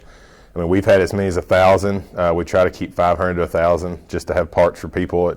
This day and age, as expensive as everything's getting, it's nice to be able to go buy a used part and save some money. So you're telling me the next time that a deer attacks my car, I'll be able to go to your... Yep. Hopefully we'll be able to have everything, and if not, we can look it up and find it for you. So one thing also that I didn't know is you all recycle things like washers and dryers and refrigerators. Yep, pretty much anything that's metal we take, and it's not just steel items. We take aluminum cans, batteries, copper, all that type of non-ferrous metal as well. So I know that you're based in Elizabethtown. How long have you been in the area? As far as in Eaton, it would go back to the early 2000s. But they've been in business for, like I said, 53 years. So did a lot of mobile car crushing back then. So it's just, but kind of got our roots here close to home now, and that's where we'd like to stay.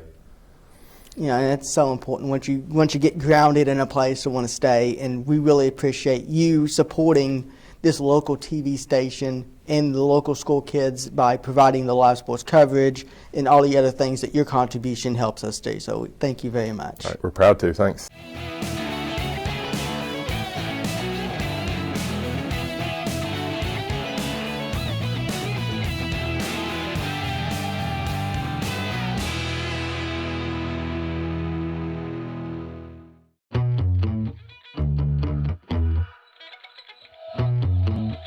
Hello, I'm Regina Ryan, and I'm the Director of Hardin County Educational and Community Television. And joining me today is one of our longtime sponsors, Sean Rich with eTownExterminating.com. Sean, you all have been with us since the beginning, and without your support, we couldn't do what we do. Can you tell us about the company and when it got started and the background of how it got started? Well, first of all, I'd just like to say thank you for this opportunity. We love to be able to be in this position where we can support Hardin County Educational Channel with all the athletic sports that we can. We feel like it's very important to do that. As far as our company, we are actually celebrating our 45th year this year, as of this month. And we're really excited about that.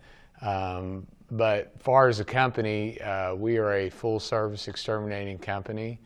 We take care of termites, general pest control. We take care of from bed bugs to spiders to, like I said, termites to mice, whatever pest control that you need.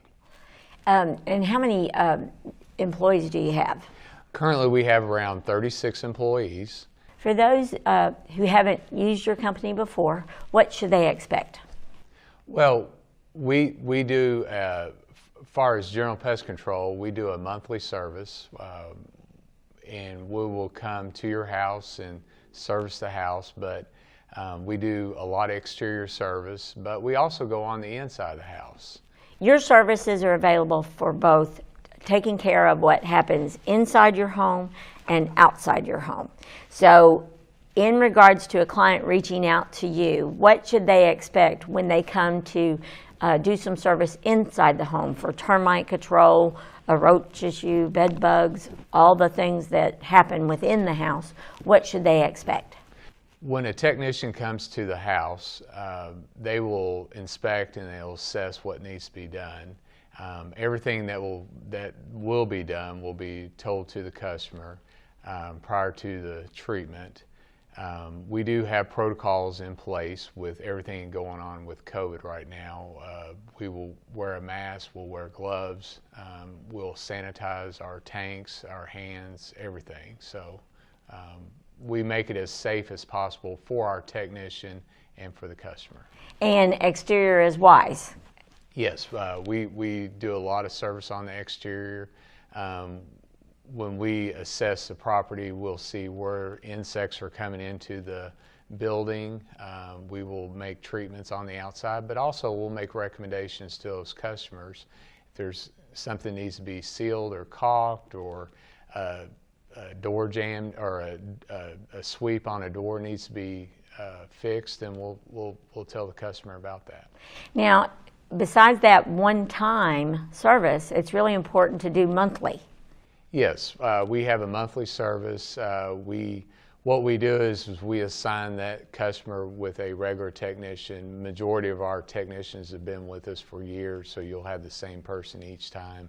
But they'll give you a call the night before, set up a time for an appointment. They'll come out, they'll service. If you have any problems in between services, all you have to do is give our office a call, or we give the customer's direct line to their technician. They can call them, they'll come back out, and they'll take care of it with no extra charge. Now, I know you're located in Hardin County, but where else do you service?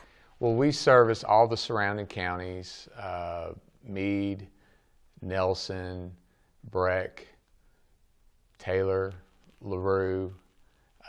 We service about 9 different counties. So, not that anybody wants insects in their home, but what are the most popular insect that you deal with? We deal with, on a regular basis, spiders, ants, cockroaches, bed bugs, and mice. Oh gosh! And then we have a lot of seasonal insects. Ants during the summer, we have a lot more because of the rain. And then during the spring or during the fall time of the year, we get a lot of calls like on crickets in houses. During the winter, we get a lot of calls for spiders and also for mice or rodents.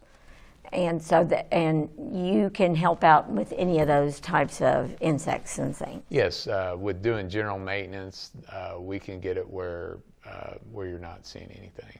Okay. I'm assuming annually there might be rise and falls of little critters or insects that might be a little bit more aggressive than before. Is that something that's common year to year? Yes, I mean, we usually have one insect that will pop out each year, but generally right now that we have had probably more of an uptick right now are bed bugs, and we can take care of them, but it's a lot of prep work for the customers and for us. I was going to say, anytime you get an infestation, it does take a little bit of time, correct? Yes, one treatment for a heavy infestation will not take care of it. Right.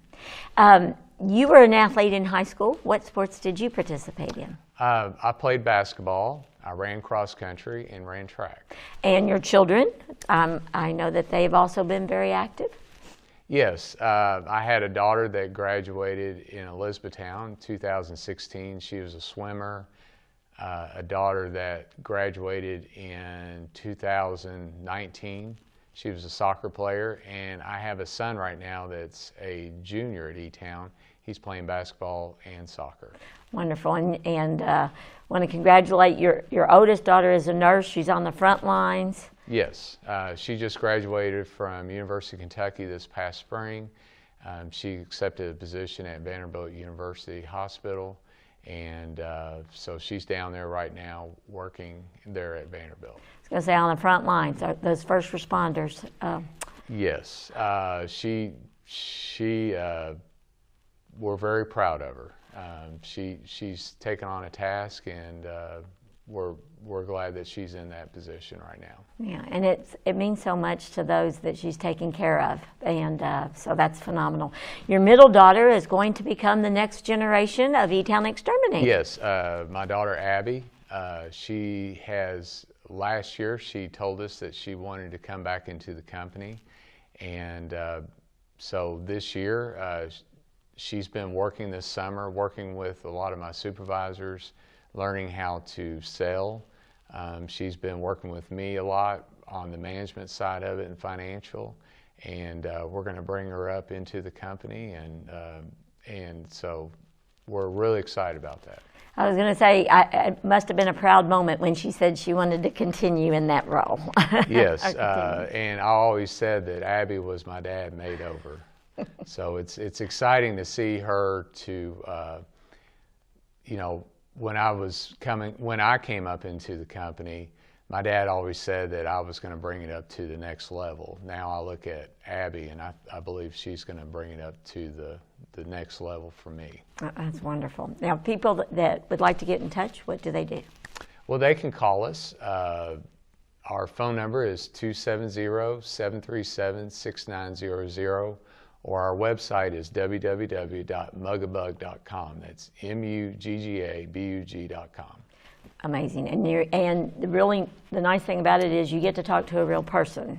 Yes, we have 4 wonderful administrative assistants in our office, and they will talk to you live. It really makes a lot of difference, and you're in the communities that you serve. You really give back to that community, and why is that important to you? Well, as a family-owned company here in the community and as a product of this community, I feel like to reinvest into the things like this in sports, athletics, or a lot of other programs that we invest into with the Hardin County school system and with the Elizabethtown Independent School System, that we can give opportunities to these kids that normally they wouldn't have money or the advantages of doing that. And I, as an athlete, I always look at giving back to these type of programs, because not only are they competing, but they're generating friends and longtime friends for years to come, and that's what's more important than anything is getting these bonds. And I look back, I still have great friends that I played basketball with, or I ran cross country or track with, and they're probably some of my closest friends. So that's the reason, that's the big reason why I like giving back to these programs. Just give them opportunities to be a part of something. Well, and developing those relationships, you know, from assigning a specific technician to a resident to taking care of those relationships that you've established in the community. It's really what it's all about. Well, thank you, Sean, for being such a wonderful sponsor for HCEC-TV and Brandenburg Telecom's Live Channel 1 Sports. Without that support, we couldn't do what we do. And I just really appreciate it. Well, thank you very much for this opportunity. Well, now it's time to get back to our live sports coverage. So we're looking forward to seeing those athletes in action from all of our area schools.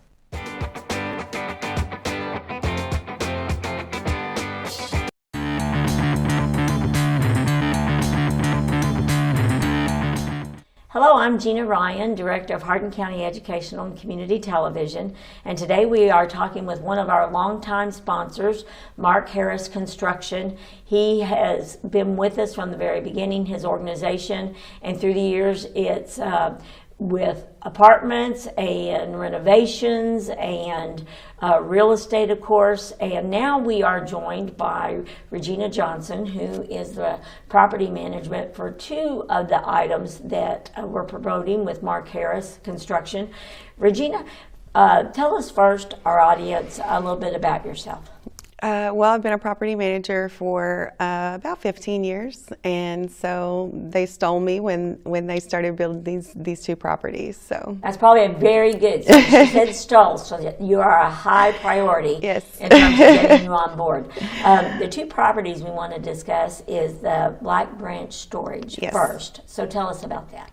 So there's 339 units. We have climate control units, you know, big, small, all different sizes. So you can store just about anything. Can you pay by the month or annual or 6 months? It's monthly, yeah, and it's gated. So everything is secure. There's an on-site kiosk where you can lease on site. There's no manager on site or anything like that. You can also lease online. Well, that's really good with COVID running around and everything like that. So how long would it take to get a storage facility at that location? In just a matter of minutes. You can just go to the kiosk, or you can go to blackbranchstorage.com and lease straight online. Okay. And are those, I'm assuming that those fill up relatively quickly. A lot of people are needing those. Yes. So for those that may not be familiar with what goes into storage units, what are some of those items that people might put in storage? Most people, you know, they store, if they're moving from if they sold a home and getting a new one, they'll just use it for a few months, you know, to store their household items. A lot of people store things that are just in their garage that they need to get out of the way. We have some who store old cars. And I mean, just about anything. So I was going to say, it becomes, well, like you said, a perfect storage place. Yes. And rates are in the range, are in a comfortable range? Yes, they're very competitive. Okay, wonderful. For sure. And then another exciting part of Mark Harris Construction and Organization is the Winding Springs Apartments. Yes. Now, tell us where those are located. They are on Nicholas Street, close to downtown, close to Highway 62, close to everything. Okay, and what type of apartments in regards to bedrooms, things like that are available? These are all 2-bedroom, 2-bath luxury apartments. All the finishes are very modern and chic. It's going to be a gated community. We're very excited about it. We have one building open so far, and our next building will be open sometime in October. Well, and if you've been down Highway 62 and you look over that area, they look amazing. Yes, they're gorgeous. And what types of amenities are available for those that will be living there? We have a clubhouse. It's a huge clubhouse. We have one side for the office and one side for just the residents, tailored to our residents. We have a pool, and it's going to be gated. So we're going to be the only gated community in town. We're going to have a dog park, several other amenities. That sounds fun. Now, are they fully furnished, or can individuals make them their own? Both. We can have furnished apartments. We do a lot of corporate apartments for local places here in town. And then you can, of course, bring your own stuff. Great. And how do people get additional information about leasing those apartments? So you can go to WindingSpringsEtown.com. Or you can call 270-766-1155. And is that process, does it take very long to do? No, not at all. I'm very quick at responding. And are they monthly or biannual? The typical lease is a year. We will do shorter term leases, especially with corporate apartments. Oh, so there are corporate apartments? Yes. Okay, so what might be that added incentive for a corporate apartment? It's cheaper than a hotel. And you have more room. You have a kitchen, it's like home. As I mentioned at the beginning, Mark Harris has been one of our very beginning sponsors, committed to what we do with HCEC-TV. And without that investment, we would not be able to carry the live local high school sports that we do. Right. And we do close to 80 a year. And it goes back to when Mark was an athlete in this local community, and his children were athletes in this community, and he is really committed to helping with that. So being a member of that organization, what would you like to add about that? Well, I think that the owners, they're locally owned. They've been in this community for a very long time. They're committed to the community. They're committed to the surroundings, and they love to give back. Well, Mark Harris Construction is definitely the embodiment of being active and involved in your community and supporting those around you. And we always appreciate all of those supporters and our sponsors. And again, without them, we couldn't do what we do. Absolutely. So, Regina, for our audience, just to remind them again, and if you didn't catch that, it's Regina and Gina. The Regina and Gina show today. How can people get in touch with you as property manager? The best way is probably by phone, 270-766-1155, or email. It's regina@WindingSpringsEtown.com.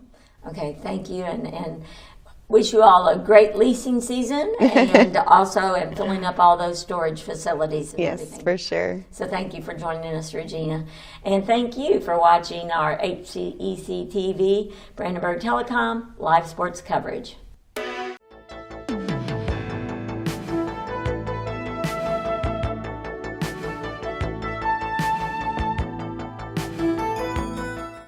It's time to meet another of our wonderful sponsors with HCEC-TV and Brandenburg Telecom's live sports coverage. Today we are joined by Whitney Ballou. She is a physical therapist at Physical Therapy Associates, which has been with us for many, many years, almost practically from the very beginning. And without their support, we could not do what we do in regards to our live sports coverage. Whitney, we are 6 feet apart, so we're going to remove our masks so you can hear us a little bit better and see our happy faces. That's right. So, Whitney, tell us about the history of Physical Therapy Associates. I have been with the company for almost 5 years now. Guy Wallace, who is very well known in the community, started the company in 2002. We are up to 6 clinics now. Our clinic that we are in now in the Elizabethtown location has actually continued to grow. We add on and then we add on a little bit more. So growth is a good thing, especially with the economy the way that it is these days. It has grown not just employee-wise, obviously patient-wise, just the way that we use the building for A lot of the local sports, both school-related and the extracurriculars that people participate in.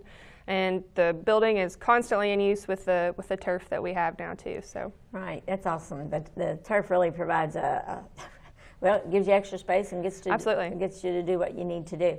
What types of services do you provide? So we provide the obvious, the orthopedic related, the surgicals, those that are not surgical as well, just your general injury for the athletes that I know that you and I have specifically discussed. We treat a lot of neurological conditions from vertigo to dizziness, balance type issues. We work on a lot of gait with patients. Our turf provides a great area for us to do those types of things. We provide traction, dry needling, A-stem, which is just an instrument-assisted soft tissue mobilization.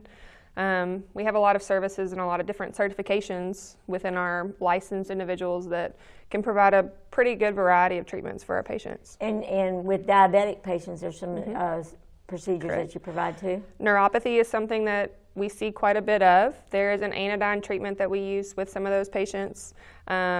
And then again, as far as the gait side that it's related to a lot of those neuro problems, we use a lot of our turf for that as well. COVID-19 has probably affected your business, so Yes. talk about what's been going on with COVID-19. So all of physical therapy across the board was shut down for roughly a week, a little bit less than that just depending on what area you were in. They deemed us as non-essential to start. And then a lot of people went to bat for us, thankfully, saying that we are essential, which we definitely feel that we are.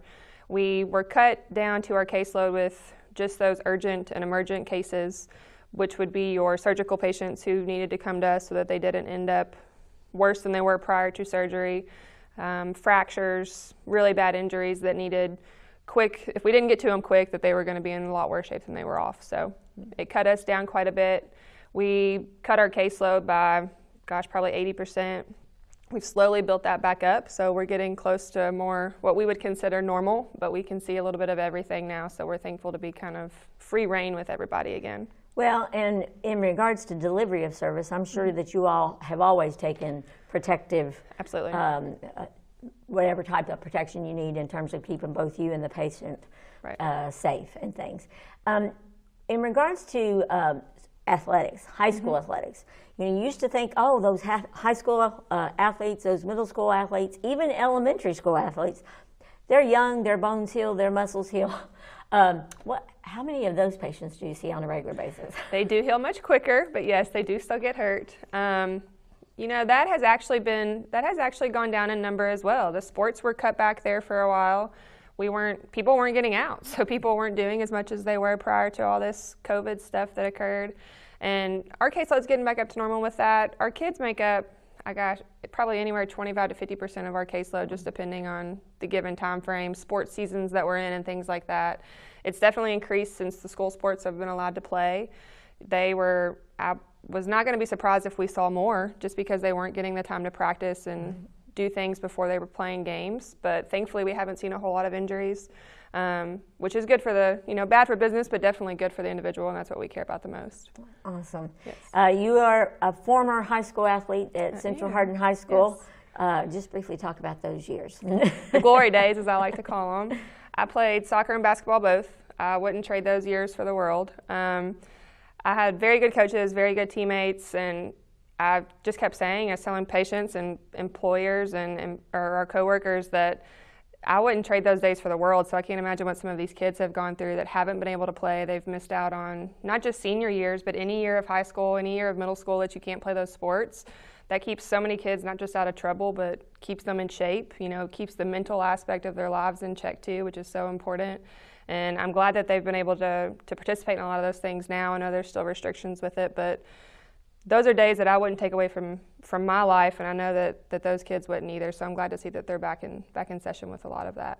And with your sponsorship, we're able to bring live coverage to those that can't attend the sporting events because we're limited in number. Correct. They can watch that event at home, and they can stream it, and they can share it, and so that's a huge benefit. When you were an athlete, did you notice HCEC-TV? Oh yes, I did, absolutely.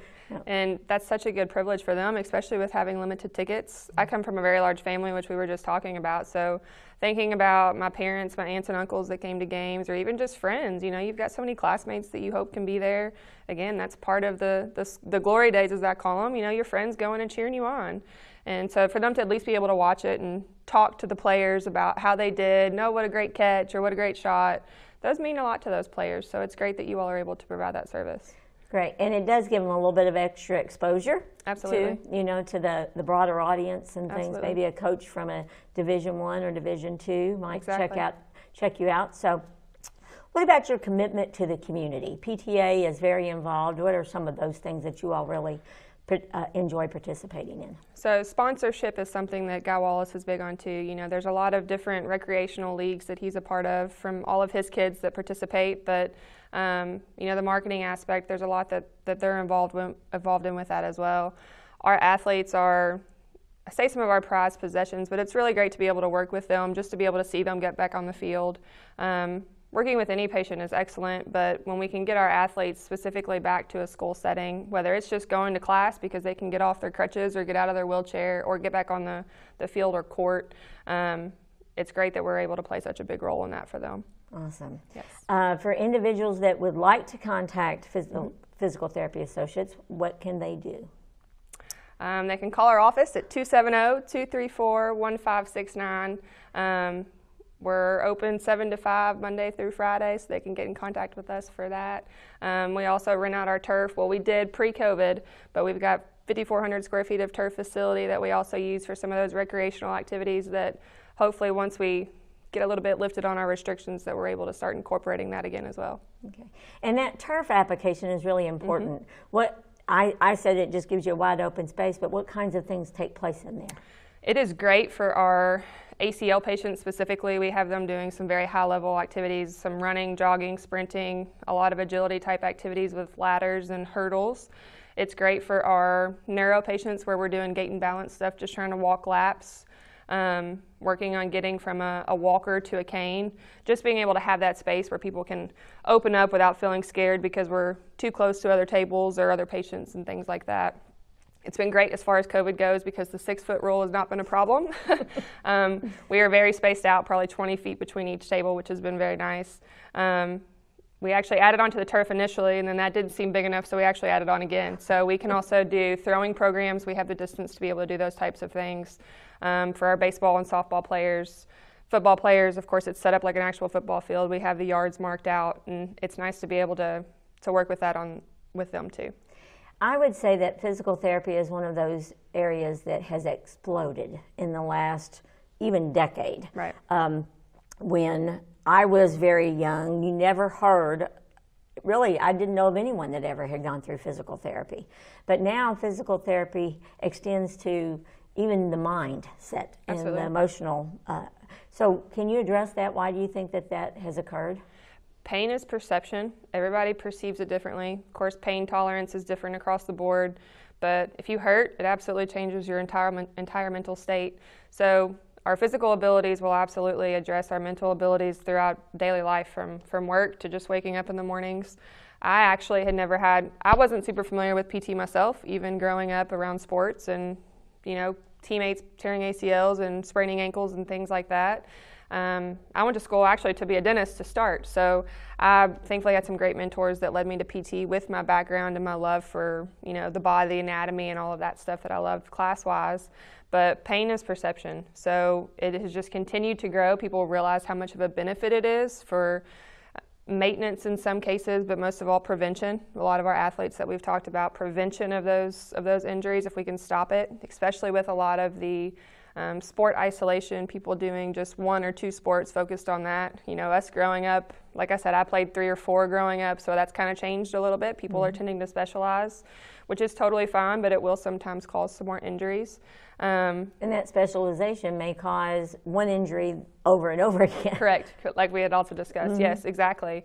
So we are continuing to grow, maybe because of that as far as the athletes go, but pain is perception, and I think that the more that we are able to get that out there and people realize how good it can be just for an everyday life, not just returning to sport or returning to work, I think the more that it gets out there, you tell your friend, and then everybody's like, oh, it can help a lot more than we think.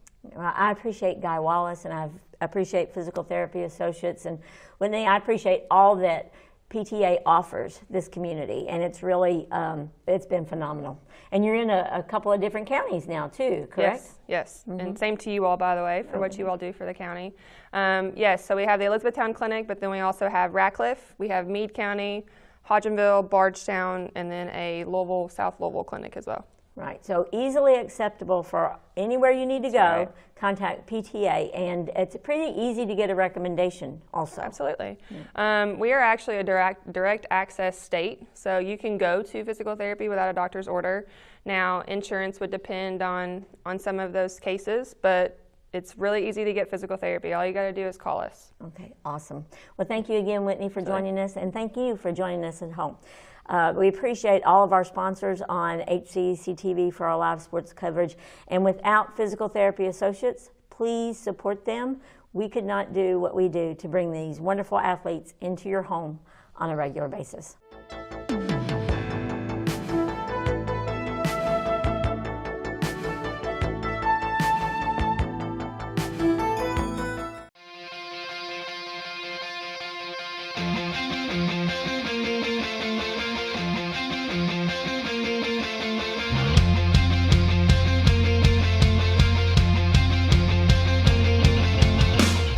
I am Kyler Barkley. I am with the Media Arts program in HCEC-TV. I am a third-year student, and today I am interviewing one of our longtime sponsors, President of West Point Bank, Josh Hubbard. Josh, tell us a little bit about West Point Bank and its history. Yes, so West Point Bank was purchased by First Breckenridge Bank shares in the early 1980s. We were one facility there in West Point, and we've expanded from West Point into Upton, Glendale, Radcliffe, and Elizabethtown. So we have 5 locations throughout Hardin County, owned by First Breckenridge Bank Shares, which owns several other banks throughout the Central Kentucky region. But West Point Bank is in Hardin County with one location in Upton, which is actually in LaRue County, but 4 branches in Hardin County and 1 in LaRue County. Could you tell us a little bit about services offered new and old? Absolutely. So West Point Bank is a full-service bank. We provide free checking accounts, savings accounts, certificates of deposit, IRAs. We also make loans for just about anything.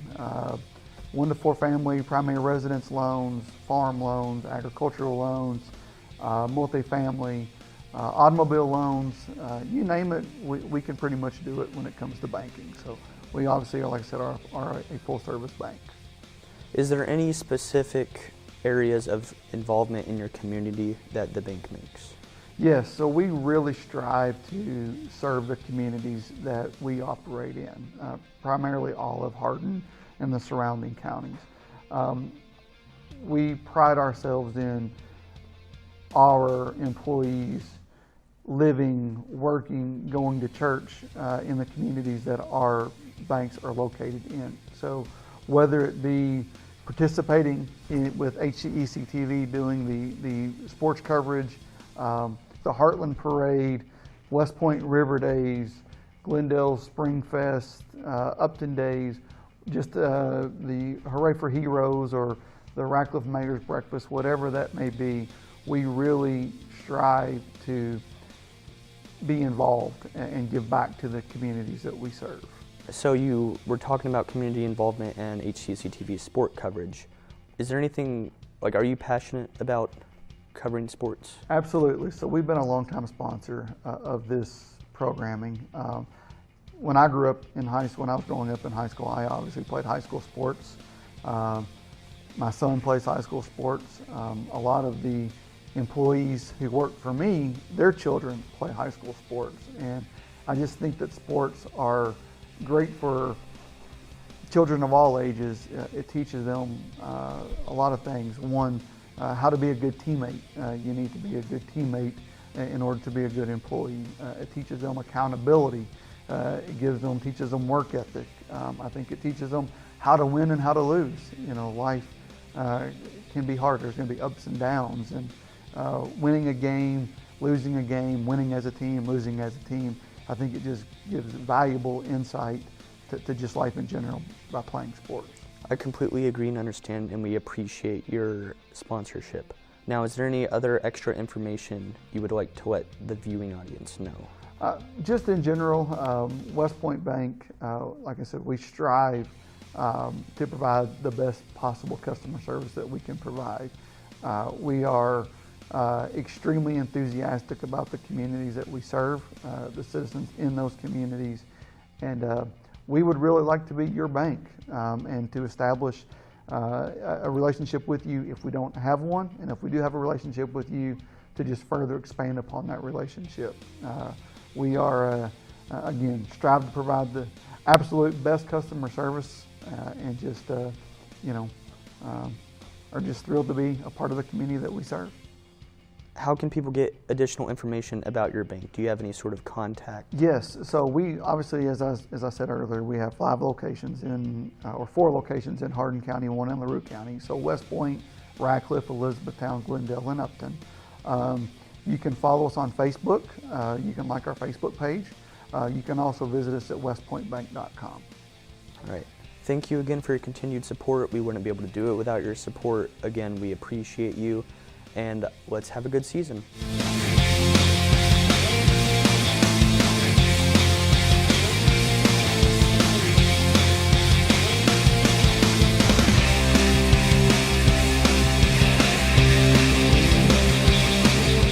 Waddell's Auto and Scrap Metal helps keep America clean. Got a car that needs to be scrapped? Old refrigerator not working? We pay Todd down. Call Waddell's Auto and Scrap Metal Recycling today. Family owned and operated for over 40 years. Premier Metal Recycling Company, we even handle the unloading. Waddell's Auto and Scrap, now with 2 locations. Do your part. Keep America clean. We're here for week 2 of KHSAA high school football action. The John Hardin Bulldogs are hosting the Tigers of Bardstown. Coach Clark brought his team in 1-0. They beat Greenwood last week 20-15. Scored in the last minute of the ball game to pull that thing out against a good Greenwood squad. Greenwood, a little bit of a bigger, I don't know if they're 5A or 4A, but a little bit of a bigger school. And fantastic finish for the Bardstown Tigers last week. They're not going to need those heroics this evening as we're getting close to the start of the second half.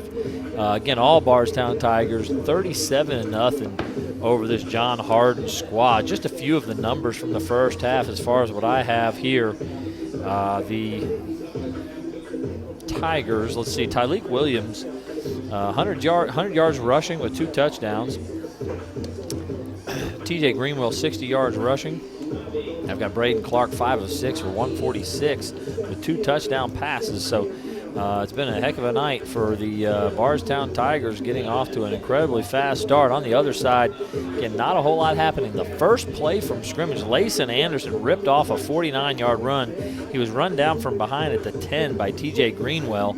Before they could score, actually, John Hardin kicked the field goal. There was a roughing the kicker. They moved it inside the 10 and could get nothing going on first down. On second down, there was a fumble by quarterback Jabari Wilson, and it was recovered by the Tigers.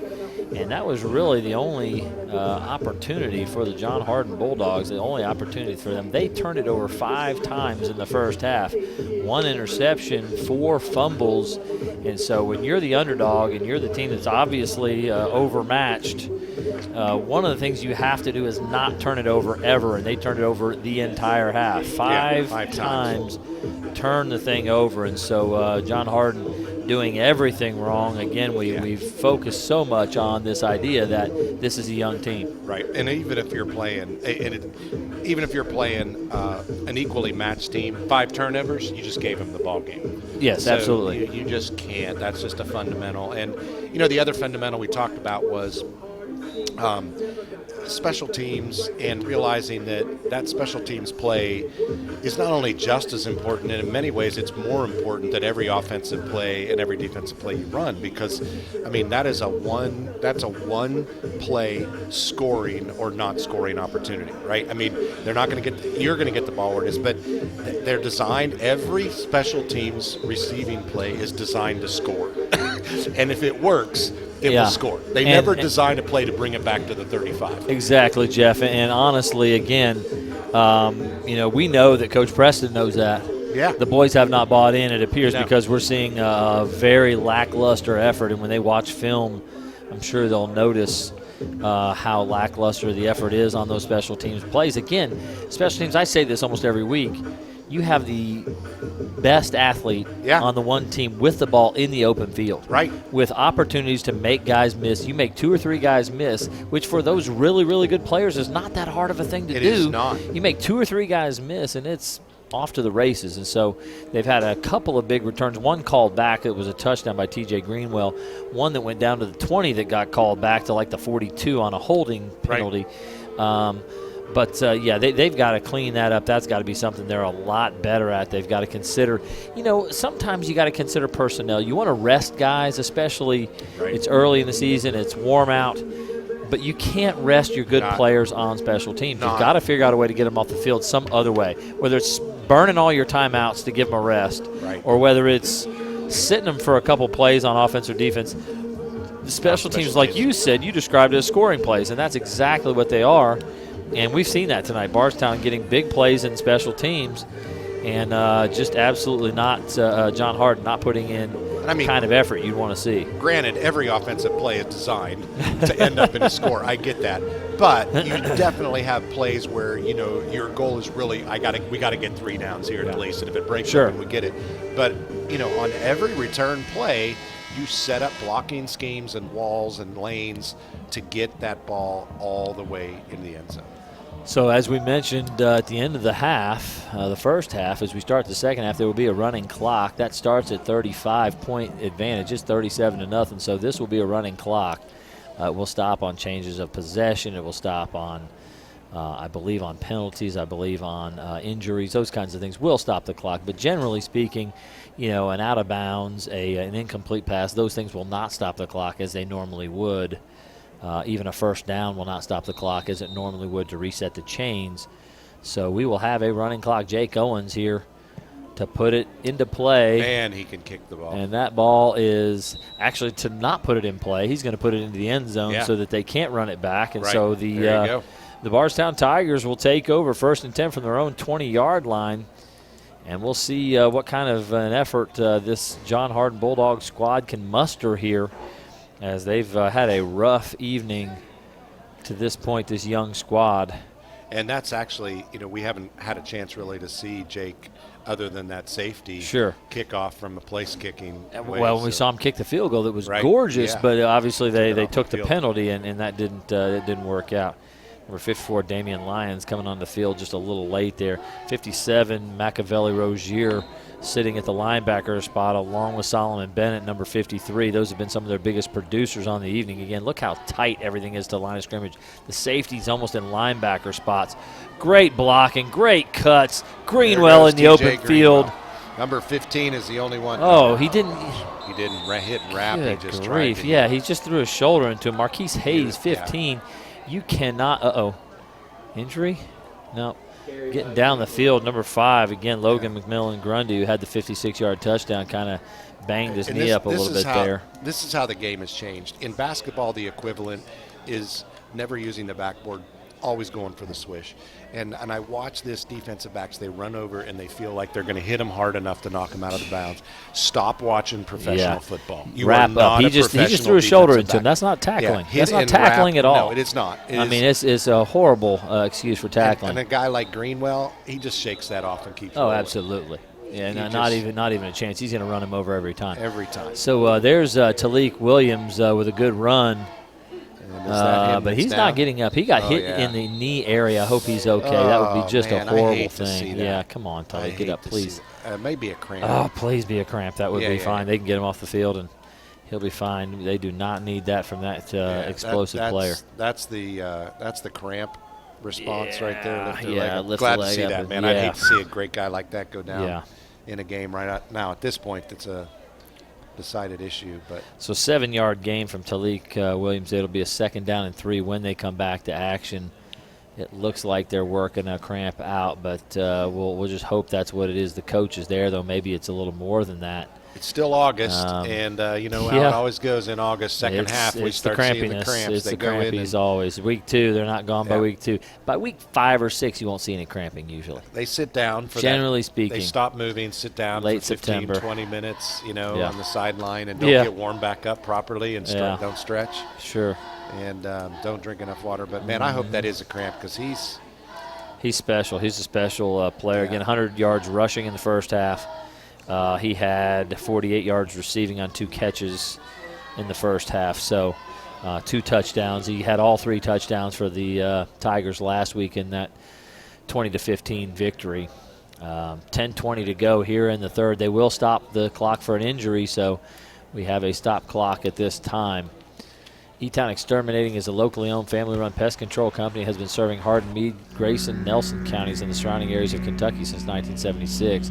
Whatever your pest control issues are, termites, spiders, crickets, general pests, even moles, their team has knowledge, skill, and training to safely and effectively eliminate the problem. Call 270-737-6900 or go online at bugabug.com. West Point Bank has 5 offices located in Elizabethtown, Radcliffe, Upton, Glendale, and West Point, or find us online at westpointbank.com. Let us help make life simpler. West Point Bank, hometown banking made simple.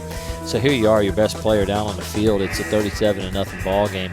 You know, I was always of the impression that even when you're blowing somebody out, you have your starters play 1 series, and then you set them in these kinds of ball games. But, man, in a throwaway moment in a game that is over, you hate to have that kind of thing happen. It's just a good tackle out there. Yeah. I believe, I'm looking for the name here again. He's not walking like a cramp. That's what concerns me with that, man. I hate that. Well, maybe this might be the point where we do begin to see a whole lot more of the underclassmen, and they do have a lot of they still do have a lot of younger guys playing out there too as well, but they've got a ton more seniors. Find me number 19 for John Hardin. He's playing safety out there, and he's been Greenwell with the cutback. There was a penalty on the on that play on a hold. A good little 7-yard carry by Greenwell again. Number 19 would be King Martin. And, King Martin. King is a so sophomore. King has made it. I think King was the one that made the tackle. King also made a big tackle on the long run by Greenwell when Marquise Hayes came running in and made a hit but did not wrap up. It was number 19 who was there. Martin was there to make the play. Greenwell cutting back, going the opposite direction. People not in their pursuit lanes. And there goes Greenwell, 19 again, trying to make the play, but couldn't get there. Touchdown run, 28 yards for T.J. Greenwell, 28 yards and a touchdown. So Greenwell with a 53-yarder to start the drive, a 7-yarder and a 28-yarder. So he started after the first half. He had about 60. And now, wow, about 80 yards here in this first 2 minutes. Once again, Marquise Hayes came up right there at the end of the thing and just tried to, and just hit him with his shoulder. Yeah, threw his shoulder in, but not actually tackling anyone. He did not learn from that last play. He's not the kind of guy that's going to come down with a shoulder. No, absolutely not. You've got to get wrapped up and hang on because that's a big, strong kid. Kick is through, so Tate Blinko knocks it through again, and she's doing a great job been tonight. Consistent to knocking those through. They went for 2 one time, and they got one blocked, but she's knocked through all the others, and again doing a good job on the kickoff team as well. So with 9:32 to go, it's 44-0 Bardstown Tigers there, and again,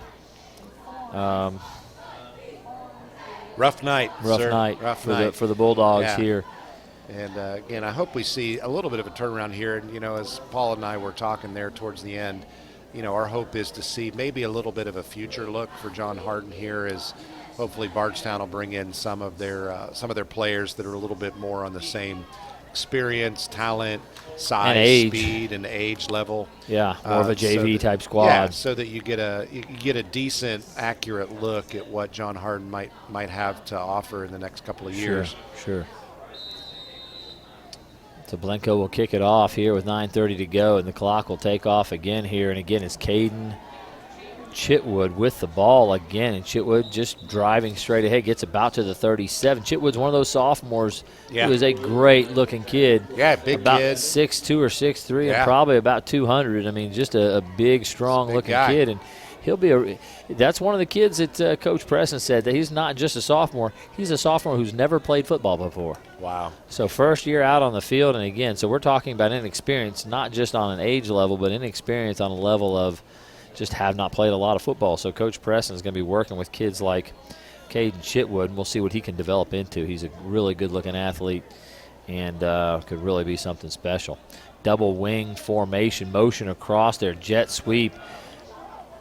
Looked like that might have been a face mask, but a great tackle there. As Cavalli Pittman had the football. Number 6 is in at quarterback, Austin Richardson. Ooh, that's the freshman. And so Richardson has stepped in, the freshman. He is someone they're very excited about, and so making this switch here early to the freshman. Wow, good pickup, Jeff, and he was someone I watched in the pregame, and honestly, folks, he looked as good or better than Jabari Wilson throwing the football. Nothing against Jabari. Jabari's a really good athlete with some experience. Right. But certainly Austin Richardson here may be the future, and we'll see. We'll get a look at him right away here. And he's going to put it on the ground. Yeah, but he did pick it back He's up. going to throw it. He's got a man open, and he's going to hit Cavalli Pittman for about a 4-yard gain. That was a nice recovery. Yeah, that was it looked awful because of the fumble at the beginning of the play. But, he had an open receiver, and the ball ended up in the hands of the open receiver, which we did not see in the first half on like 2 occasions, which they didn't throw it much. You're only giving him a yard on that. Well, they were 2nd and 11, so I think he's got 2 whole yards. Sorry, Jeff, to be so contradictory over 1 whole yard. Oh, wow, man. I know. It's you've got to big miss. Gonna fire me. 3rd and 9 from the 37-yard line. Wing double tight end. Nope. Here's a wide receiver out to left, Tristan Lackey. And, boy, all over. That was a dangerous. Oh, man. He just kind of. So, Jeff, they're running that little reverse. They're running the wing coming around after they faked to the fullback. And he couldn't. He's supposed to hand that off. He couldn't hand it off. There's 3 guys tackling him, so he just threw it over everybody to Cavalli Pittman. And that is Pittman, not how a handoff is supposed to look. Pittman got a yard out of that. So the play ended up with 1 more yard than they would have expected there. 4th and 9. Looks like is Jake in there to kick. Yeah. Nate Gayfield checks back in, number 8. He's one of the personal protectors. Actually, he's set up at the wing spot. Jake Owens number is 2, Jabari Wilson is the personal protector. Jake is a senior, so he definitely has a leg on him. I would say there's some schools maybe keeping a little bit of an eye on him. Did not come under control and break down. Better job getting down the field, actually having people in front of the guy when he fields the ball instead of being 20 yards away. I agree. A lot better pursuit. So number 16, who I'm not familiar with who number 16 is. There he is, Derek Hardiman. So number 16, Derek Hardiman, was quickly down the field, just did not come under control when he got there. You've really got to practice with any player, let alone a younger players, that when you get to the ball on a special team situation, you've really got to get your feet apart and break down. You've got to get under control because otherwise the guy's just going to step around you. If you're just running full speed, you're going to miss 8 times out of 10. So 2 backs in the backfield there, and we've got a new quarterback on the other side as well. Wow, give quickly. I think that's number 14, Kenyon Calhoun, who's going to pick up 9 yards. This may be the other Clark. Is this the other Clark at quarterback? That would be his brother if it is. Is it 7? No, 17 is Brandon Clark, his brother. This looks like number 7. 7 is in. So, this is. There's Kenyon Calhoun again after a 9-yard carry. He's going to pick up 5 more and a first down. So Calhoun 2 carries. 7 is Amonte Marshall. There it is. He's a sophomore. And so Amonte Marshall is in there. Yeah, I think Braden has a brother on the team named Brandon Clark. He does. Number 17. Brandon Clark, number 17, correct. And Brandon, we don't have their positions listed. We do not. 2 backs with Amonte Marshall taking the snap. We're going to go to Kenyon one more time. He's going to pick up about 2 or 3 that time. Big number 57 is there to make the tackle. Again, that's Machiavelli Rozier. You know, I was counting through here. There's only really about 5 seniors on the John Harden team. that are actually playing. There's a couple of other seniors, but 5 or 6 that are actually have been seeing the field, let alone in the starting group. So he was saying there were like 3 kids in the starting groups. 3-man front. We got trips formation in the shotgun. Amonte Marshall, again, the quarterback now. A little bit of early movement, it looked like, but he's going to roll to his left, looking to throw the ball. Green all over him. Oh, it breaks Green's tackle, breaks another tackle. Marshall throwing Gets it away. Completed pass. It's a number 835. 5 or 6. Oh, my goodness, 35. Number 36. Nope. It's 35. It is 35. That 5 is kind of Every jammed time up on his jersey. Yeah, look backwards. That is Caden Stone, the fullback. Wow, what a play. Wow. So several yards gain there, about 2-yard gain on the pass there from Marshall. Marshall breaking 2 tackles, one of those by Maurice Green, the senior linebacker, who was right there on top of him on the blitz. He was 15 yards behind Oh, my goodness. the line, behind the chains at one point on that play. Give over the right side there, just short of the first down again. Number 9 coming up on the play there for John Harden. Big tackle. It's Tristan Lackey making the tackle in the for a short gain. It will. Oh, there's a penalty flag down. I'm not sure what they're going to have. I think it's on John Harden. They had made a 3rd down stop there. It was going to be 4th and 2 after just a couple yards gained by Kenyon Calhoun. Not sure what from Bardstown. Yeah, I don't know what the penalty would have been there. It's a helmet hit or a face mask or what's going on, but. Looked like a clean tackle, but we can't see everything from up here. I'm not sure what that signal was, but they pointed John Harden's way. Yeah, so they are, and they're marking it off. He's not very good at his sign language. This guy, whoever he is. It's a 5-yard penalty. 5-yard penalty. Probably an inadvertent face mask. Those are only 5 yards, but it's going to be a first down regardless. And so the drive will continue again. Number 7, Monte Marshall at the quarterback spot. 2 backs in the backfield with him, Caden Stone and Kenyon Calhoun. It's going to be Stone this time, the big guy, rumbling down the field. He's going to pick up about 10. I don't know if he got it or not. It's close. Yes, they're going to move the chains. 11-yard run for Stone. So good carry for him. So he catches a pass for a couple of yards, and then he runs the ball for about 11 right there. 1st and 10 from the John Harden 25-yard line. 2:35 and counting. If you think this is going fast, it's because it is. Kenyon Calhoun cutback, beautiful cutback. 25's got a hold of the jersey. 25 is T.J. Williams, so good tackle by T.J. Williams, but a big gain again for Calhoun. 9 yards. Calhoun is a good runner. He doesn't stop moving. He doesn't have great the moves. Feet. Yeah, he really does Quick. have great feet. Yeah. He's a different style runner than number 3. Absolutely. 21 is now checked into the backfield. The give is to number 21 around the left end, and there is no contain there. Touchdown, Tigers! And that would be looking for his number and name here. Not picking that up yet. 7 Hamilton. 7 Hamilton for the touchdown run. So Hamilton picks up a 16-yard touchdown run on the carry. So he checks in and immediately gets on the board with his first carry, 50-0, and it'll be Tate Blenko in to try the point after.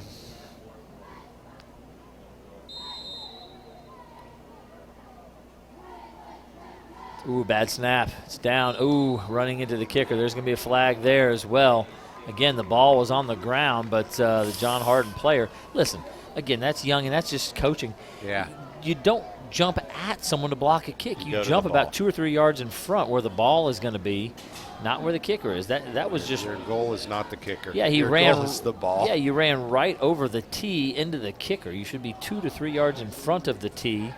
Right. That is not even close. It really is a sideways. When you go straight at it, you're going to hit the kicker. Oh, absolutely. I mean, it's 100% going in and a lateral move, sideways, diving sideways, whatever you want to do. In front of, but not yeah, at. You're there to well block. In front of. Yeah. That was B.J. Stewart, number 12, freshman defensive back. Again, a lot of young kids on the field. He is not aware of that probably. And again, they may have worked on field goal and extra point block. They may have even made that point to him about getting in front of and not at the kicker, but certainly that's a hard thing to get into really someone's head, freshman, sophomore, or junior.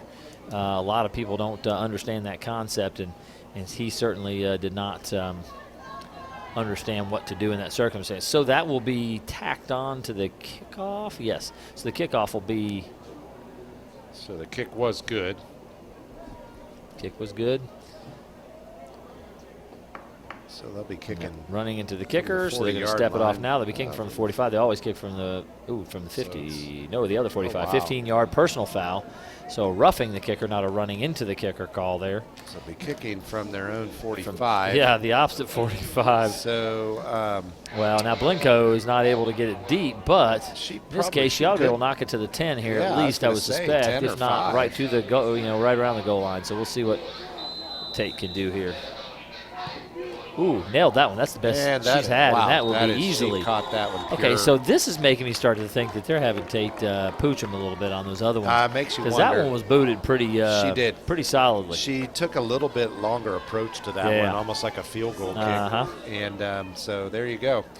Well, here we are. We want to thank you all for joining us again tonight, and we are an HCEC student production, a division of Hardin County Schools. Special thanks to our live sports coverage sponsors, Brandenburg Telecom, Physical Therapy Associates, Waddell's Auto and Scrap Metal Recycling, Winding Springs Luxury Living, and Black Branch Self Storage, West Point Bank, and E-Town Exterminating. 1 minute and counting now. Third quarter. The give is to Layson Anderson. Breaks a tackle. Got one man to beat. Tripped up a little bit on his own. Open on the but end. About a 12-yard gain there for Layson Anderson. Brought down by Tykeem Hayden, number 10 of Bardstown. So a 12-yard gain there. 12-yard gain. Getting around the right side. Again, that may have been intended to cut back, but it all got caved down. He made a better read. Of course, Layson's very comfortable trying to run those outside. He's just got to figure out when it's time to cut it up. Right. But good gainer there with 25 seconds and counting. The Bulldogs will get one more play, one more offensive snap here. As again, now you can see Bardstown has all the subs in. It is going into the fourth quarter here very soon, and they've got them all in there now. A good job running that play there. That was it right there. He lost. Did he lose his helmet on that? I don't know, but he got drilled. So Cavalli Pittman is going to pick up a couple of yards there. You've been preaching it all night, and once again, finding the seam cut on it up that seam, and it was a quick cut. You know, he's impressive in his quickness to cut that up. If you can give Cavalli, I want to see Yeah. Cavalli Pittman get some opportunity where he's got some space, because he just hasn't had a lot of space to run so far in this game. And we're through three quarters, and it is 51-0. Bardstown Tigers, the John Hardin Bulldogs, have possession, second down and 9. We come back for the fourth quarter. I want to encourage you to tune in weekly for all of the local HCEC-TV programs that air on Brandenburg Telecom and the Comcast Cables Channel 2 and Spectrum Channel 184. All of the HCEC-TV programs on the HCEC-TV YouTube channel. Subscribe to that channel today and get your local community sports and events.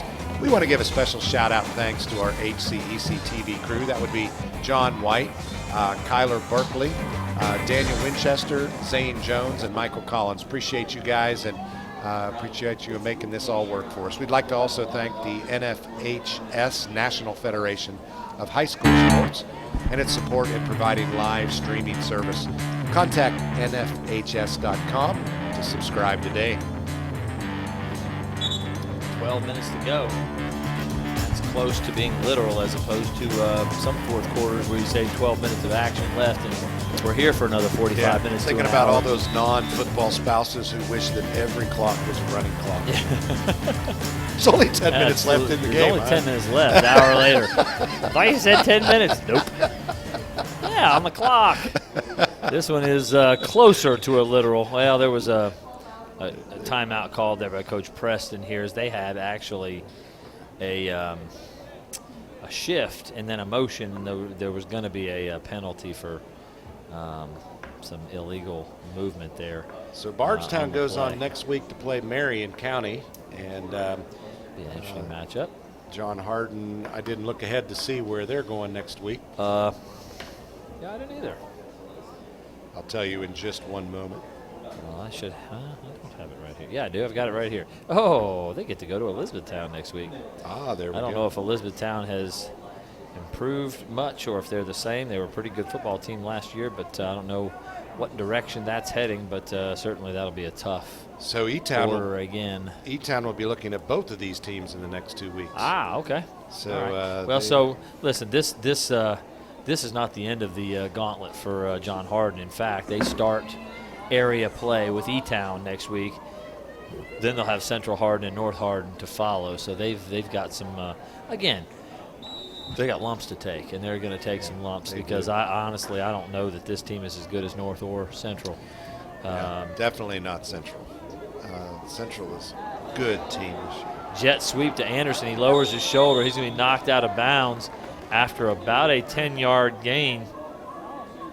They're going to call that a first down. So Anderson now with a 12 and 10-yard carries on his last 2 attempts. Anderson, again, is just a freshman, number 3. So, again, the level at which he's playing right now, again, now playing against guys probably closer to his own age and experience level. But, again, freshmen and sophomores all over the field for this John Hardin squad. The Pittman kid is Cavalli. Pittman is a freshman as well, so both of their main runners are freshmen on this team. There's a buck sweep look that they actually gave to the fullback there. Nice ball handling by fake. Austin Richardson there, but nothing doing. A yard lost. Yeah, Richardson's a good-looking quarterback. He's got some nice moves, very athletic, and big number 74, Blake Werner for the Tigers there to make that tackle on the fullback trap. They did not get him on that trap play, so nicely done there. So we're not big time, so we don't get injury reports from what we see. We can just look over there and see, but it definitely wasn't a cramp. Tyleek's got ice on his knee and still standing up. But I think he took a big hit right on the knee. I don't know how bad that is, if it's just a...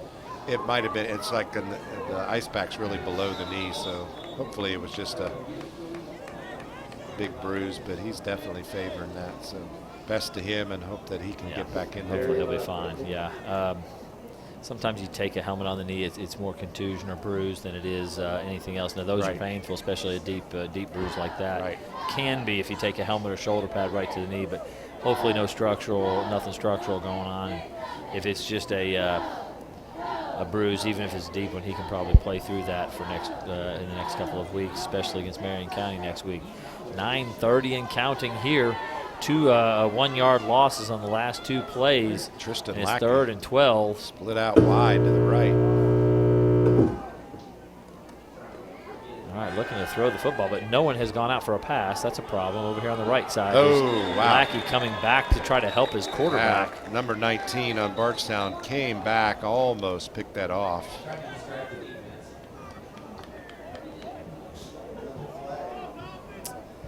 The flag on the field. That could be a... Yeah, that's a... Ooh. No. He pointed at Bardstown. John Hardin would not be... that's a legal man downfield by John Hardin. Bardstown has declined the penalty. He pointed at Bardstown like the penalty was on Bardstown. John Hardin would not be declining any penalties on 3rd and 11 there, so an incomplete pass there leads to a 4th and 11. Again, Bardstown's not going to take the penalty on that.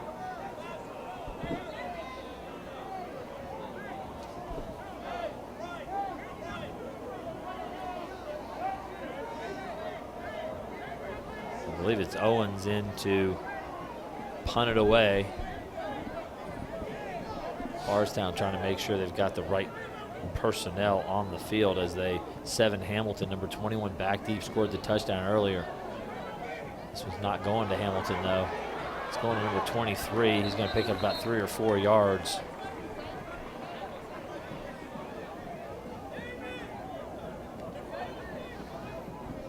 Looking to see who's 23. Kavion Montgomery fielded that punt. So 7:50 and counting, 51-0. You know, in the Tigers. You wish that John Hardin would have had some points on the board tonight. You know, you hate to get a complete shutout. They did. They did. They had him on the board, took him off. Goodness, if they don't fumble, Jake would have knocked it through again. It is so hard. You know, that's always that constant discussion. And you're right. When you get a whole new set of downs and you're down inside the 10, wisdom is you go for it. But Bardstown, well, there's a flag coming up. Bardstown was trying to call a timeout. I think they got the timeout before the call, honestly, because they didn't know who was supposed to be on the field. This always happens, Jeff, when you have a situation where you're subbing guys. New guy. Someone's in, someone's not supposed to be in. Now you got 12 guys. Now someone's trying to get off, or am I supposed to? It's mass chaos because it's kind of pandemonium. Pandemonium over there, and everybody's trying to get in the ball game. So number 16 there was not sure if he was in or out. That's Kelson Graves. He didn't know if he's supposed to be on the field or off the field. This is a Hardin County Education and Community Television student production. HCEC-TV is a division of Hardin County Schools. Live Channel 1 programming is sponsored in part by Brandenburg Telecom, providing service for all your telecommunications needs. Physical Therapy Associates, more personal attention for more effective results. Locations in Elizabethtown, Hodgenville, Radcliffe, and South Louisville. Online, physicaltherapyky.com. Guessing Amonte Marshall at the number 12. Who do we have now at the quarterback spot? Number 12, James Cambrun at the quarterback spot, and nothing doing as he gives. Is that 18 TJ Raspberry? Nope, it's not. We're trying to figure out who all the new ones are because they got a whole new crew in. This may be the third crew. He would be a freshman. Cambrun is now at the quarterback spot. Whole new. There's a few guys out there I recognize, but a lot of new ones on the field now. Cambrun at the quarterback spot here. And a turn and give. Oh boy, lots of space. Lots of space. Is that 22, Jeff? Yeah, that would be number 22, and he had enough room. That would be Javon Montgomery. Freshman as well. So we're looking at their freshman team So right Montgomery now. picks up a big carry there, about a 15-yard run out to the 41-yard line. And Javon Montgomery. It'll be a new set of downs for the Tigers. 6:05 and the clock. It's Chris Berman. So is 21 still in? So we've got a freshman quarterback, freshman running back. back. They've got them all on the field now. A few of a lot of the starters still on the defensive side of the ball. Just a moment ago, the play before, I believe it was number 57, Machiavelli Rozier. I didn't see who made the tackle on that one there. I think 23 now at the running back. That's Quavion. Is that his name? 23. Number 23. Quavion Montgomery. Must be Montgomery brothers. Is there a 22 and a 23? 23. Yeah, 22 is Javen, 23 is Quavion. Now we've got 19 with the ball. Who's 19? Makes a couple of really nice Dawson moves. Goff. Dawson Goff making some moves. Going to pick up 6 and get a first down. I think they're going to move the chains. So the freshman squad is now on the field for this Bardstown squad. And they're looking pretty sharp as they're moving the football down the field a little bit here. So first down and 10. Quavion is the older brother. He's number 23. Yeah. Number 22, Javon. I believe 21, 7 Hamilton has just checked back in as well for this Bardstown squad. Correct. 16, Kelson Graves out wide to the right as well. No one on the line of scrimmage right now out there. They could call this an illegal formation. But they're going to let the clock run here, so thank you for that. 7 making a great play. Makes a couple guys miss, but a minus a yard. So number 21 is brought down. That's 7 Hamilton. 7 Hamilton. His name is 7. George Costanza would love that name. Well, you thought that. I was thinking Star Trek, and Star Trek had a character named 7. Did it really? Yes, they totally did. Huh. One of the last generations of Star Trek. Costanza wanted to name his kid 7 after Mickey Mantle. Oh, okay. And you were thinking sports. I was thinking someone Star took Trek. that. Yeah, what are you doing here, Star Trek? What are we? We're watching a football going game. here? Noel, get it together. Well, that was a lot of running for a no gain. Again, that's 7 Hamilton, the great Mickey Mantle.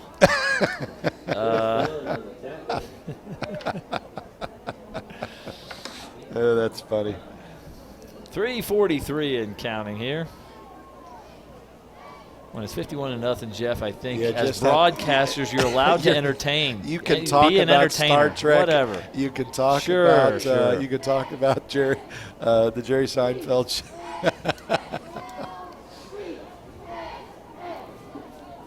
23, Quavion Montgomery wide to the left. Give it to 7 Hamilton off the right side. Makes one man miss. He's He's got space. He's one man to beat. Down the sideline. Tackled at the 10-yard line. Wow. Big run for Hamilton. He's going to pick up about 40 yards on the carry. I believe Maybe number 41. 9 finally is who came in. Yeah, Tristan Lackey makes the play to save the touchdown there. Yeah. And it'll be 1st and goal, I think, right at the 10, maybe just inside the 10. They may be able to get a first down there. It's just outside the 10. Yeah, he can get they can get a first down there, so almost the 11. Yeah, it's on this side of the 11. So, yeah, okay. 1st and 10 then, not 1st and goal. And they're trying to get set here again. Number 12, James Cambron at the quarterback. He's going to come up under. Oh, I think they're going to go ahead and just take a knee now. All right, Bardstown Tigers. Thank you, David Clark. Attaboy. There you go. So they'll take it again with a running clock. Can they run it all the way out here? I'm not really sure. They 4, may have 3 plays. to. I don't think so. They're going to turn it over on downs if they do this and give John Harden the ball right at the end here with just a few ticks left. So they're going to let the clock as the ball is spotted. See if John Harden it will continue to run. does the same. I think John will run a play or two. I'm sure they'll. Well, you know, run got to a say, play. been very impressed with. I mean, we talked about how good Bardstown looked in the warm-ups, and you know, had some impressive stats from last week, and what we now know is a pretty close game. So they proved it wasn't just the uniforms. Right. Taking a knee again here, 1:30 and counting.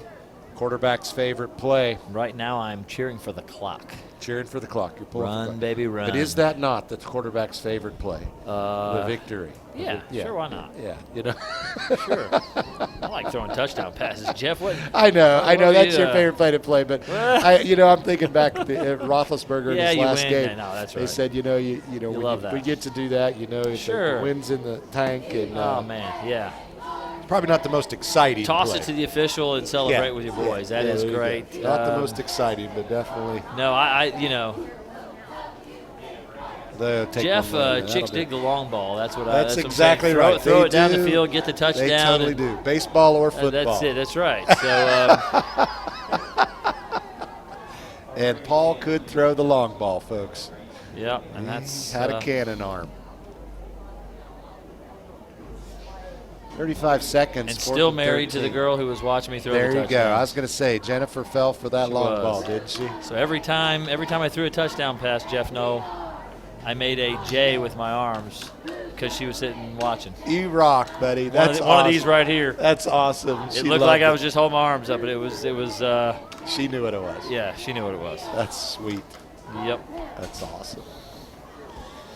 Well, the clock's at 8, 7, 6, 5, 4, 3, 2, 1. Go clock, go. And just to wrap it up again, no real surprises here other than John Harden turning it over so frequently in that first half, giving themselves no chance. They have to understand as a young team that this kind of game where you're an underdog, which are going to be a lot of the year, not every Friday night, but a lot of the year, those kind of mistakes are going to lead to a long night of football. So there's a lot of things you can't control, but you can control. You can control hanging on to the football, absolutely. Yeah. Hanging on to the ball, doing your assignments. And so back to the drawing board for Coach Preston. He knows that he's got a lot of work to do with this young squad. And honestly, Jeff, we're a year or two away from seeing great football here. Yeah, we are. But there's a good chance we will see great football again. I agree. I agree. When we talked about some of these kids, you're saying freshman, sophomore. And so eventually these kids are going to develop, and you're going to have some pretty impressive-looking football players on this football field. Absolutely. Coach Preston is a great coach, and if anybody can get him to turn the corner and get him to play some good football, this is a guy who's done it everywhere he's been. Jeff, I've coached against the guy, and I lost. The guy can coach. He knows what he's doing, and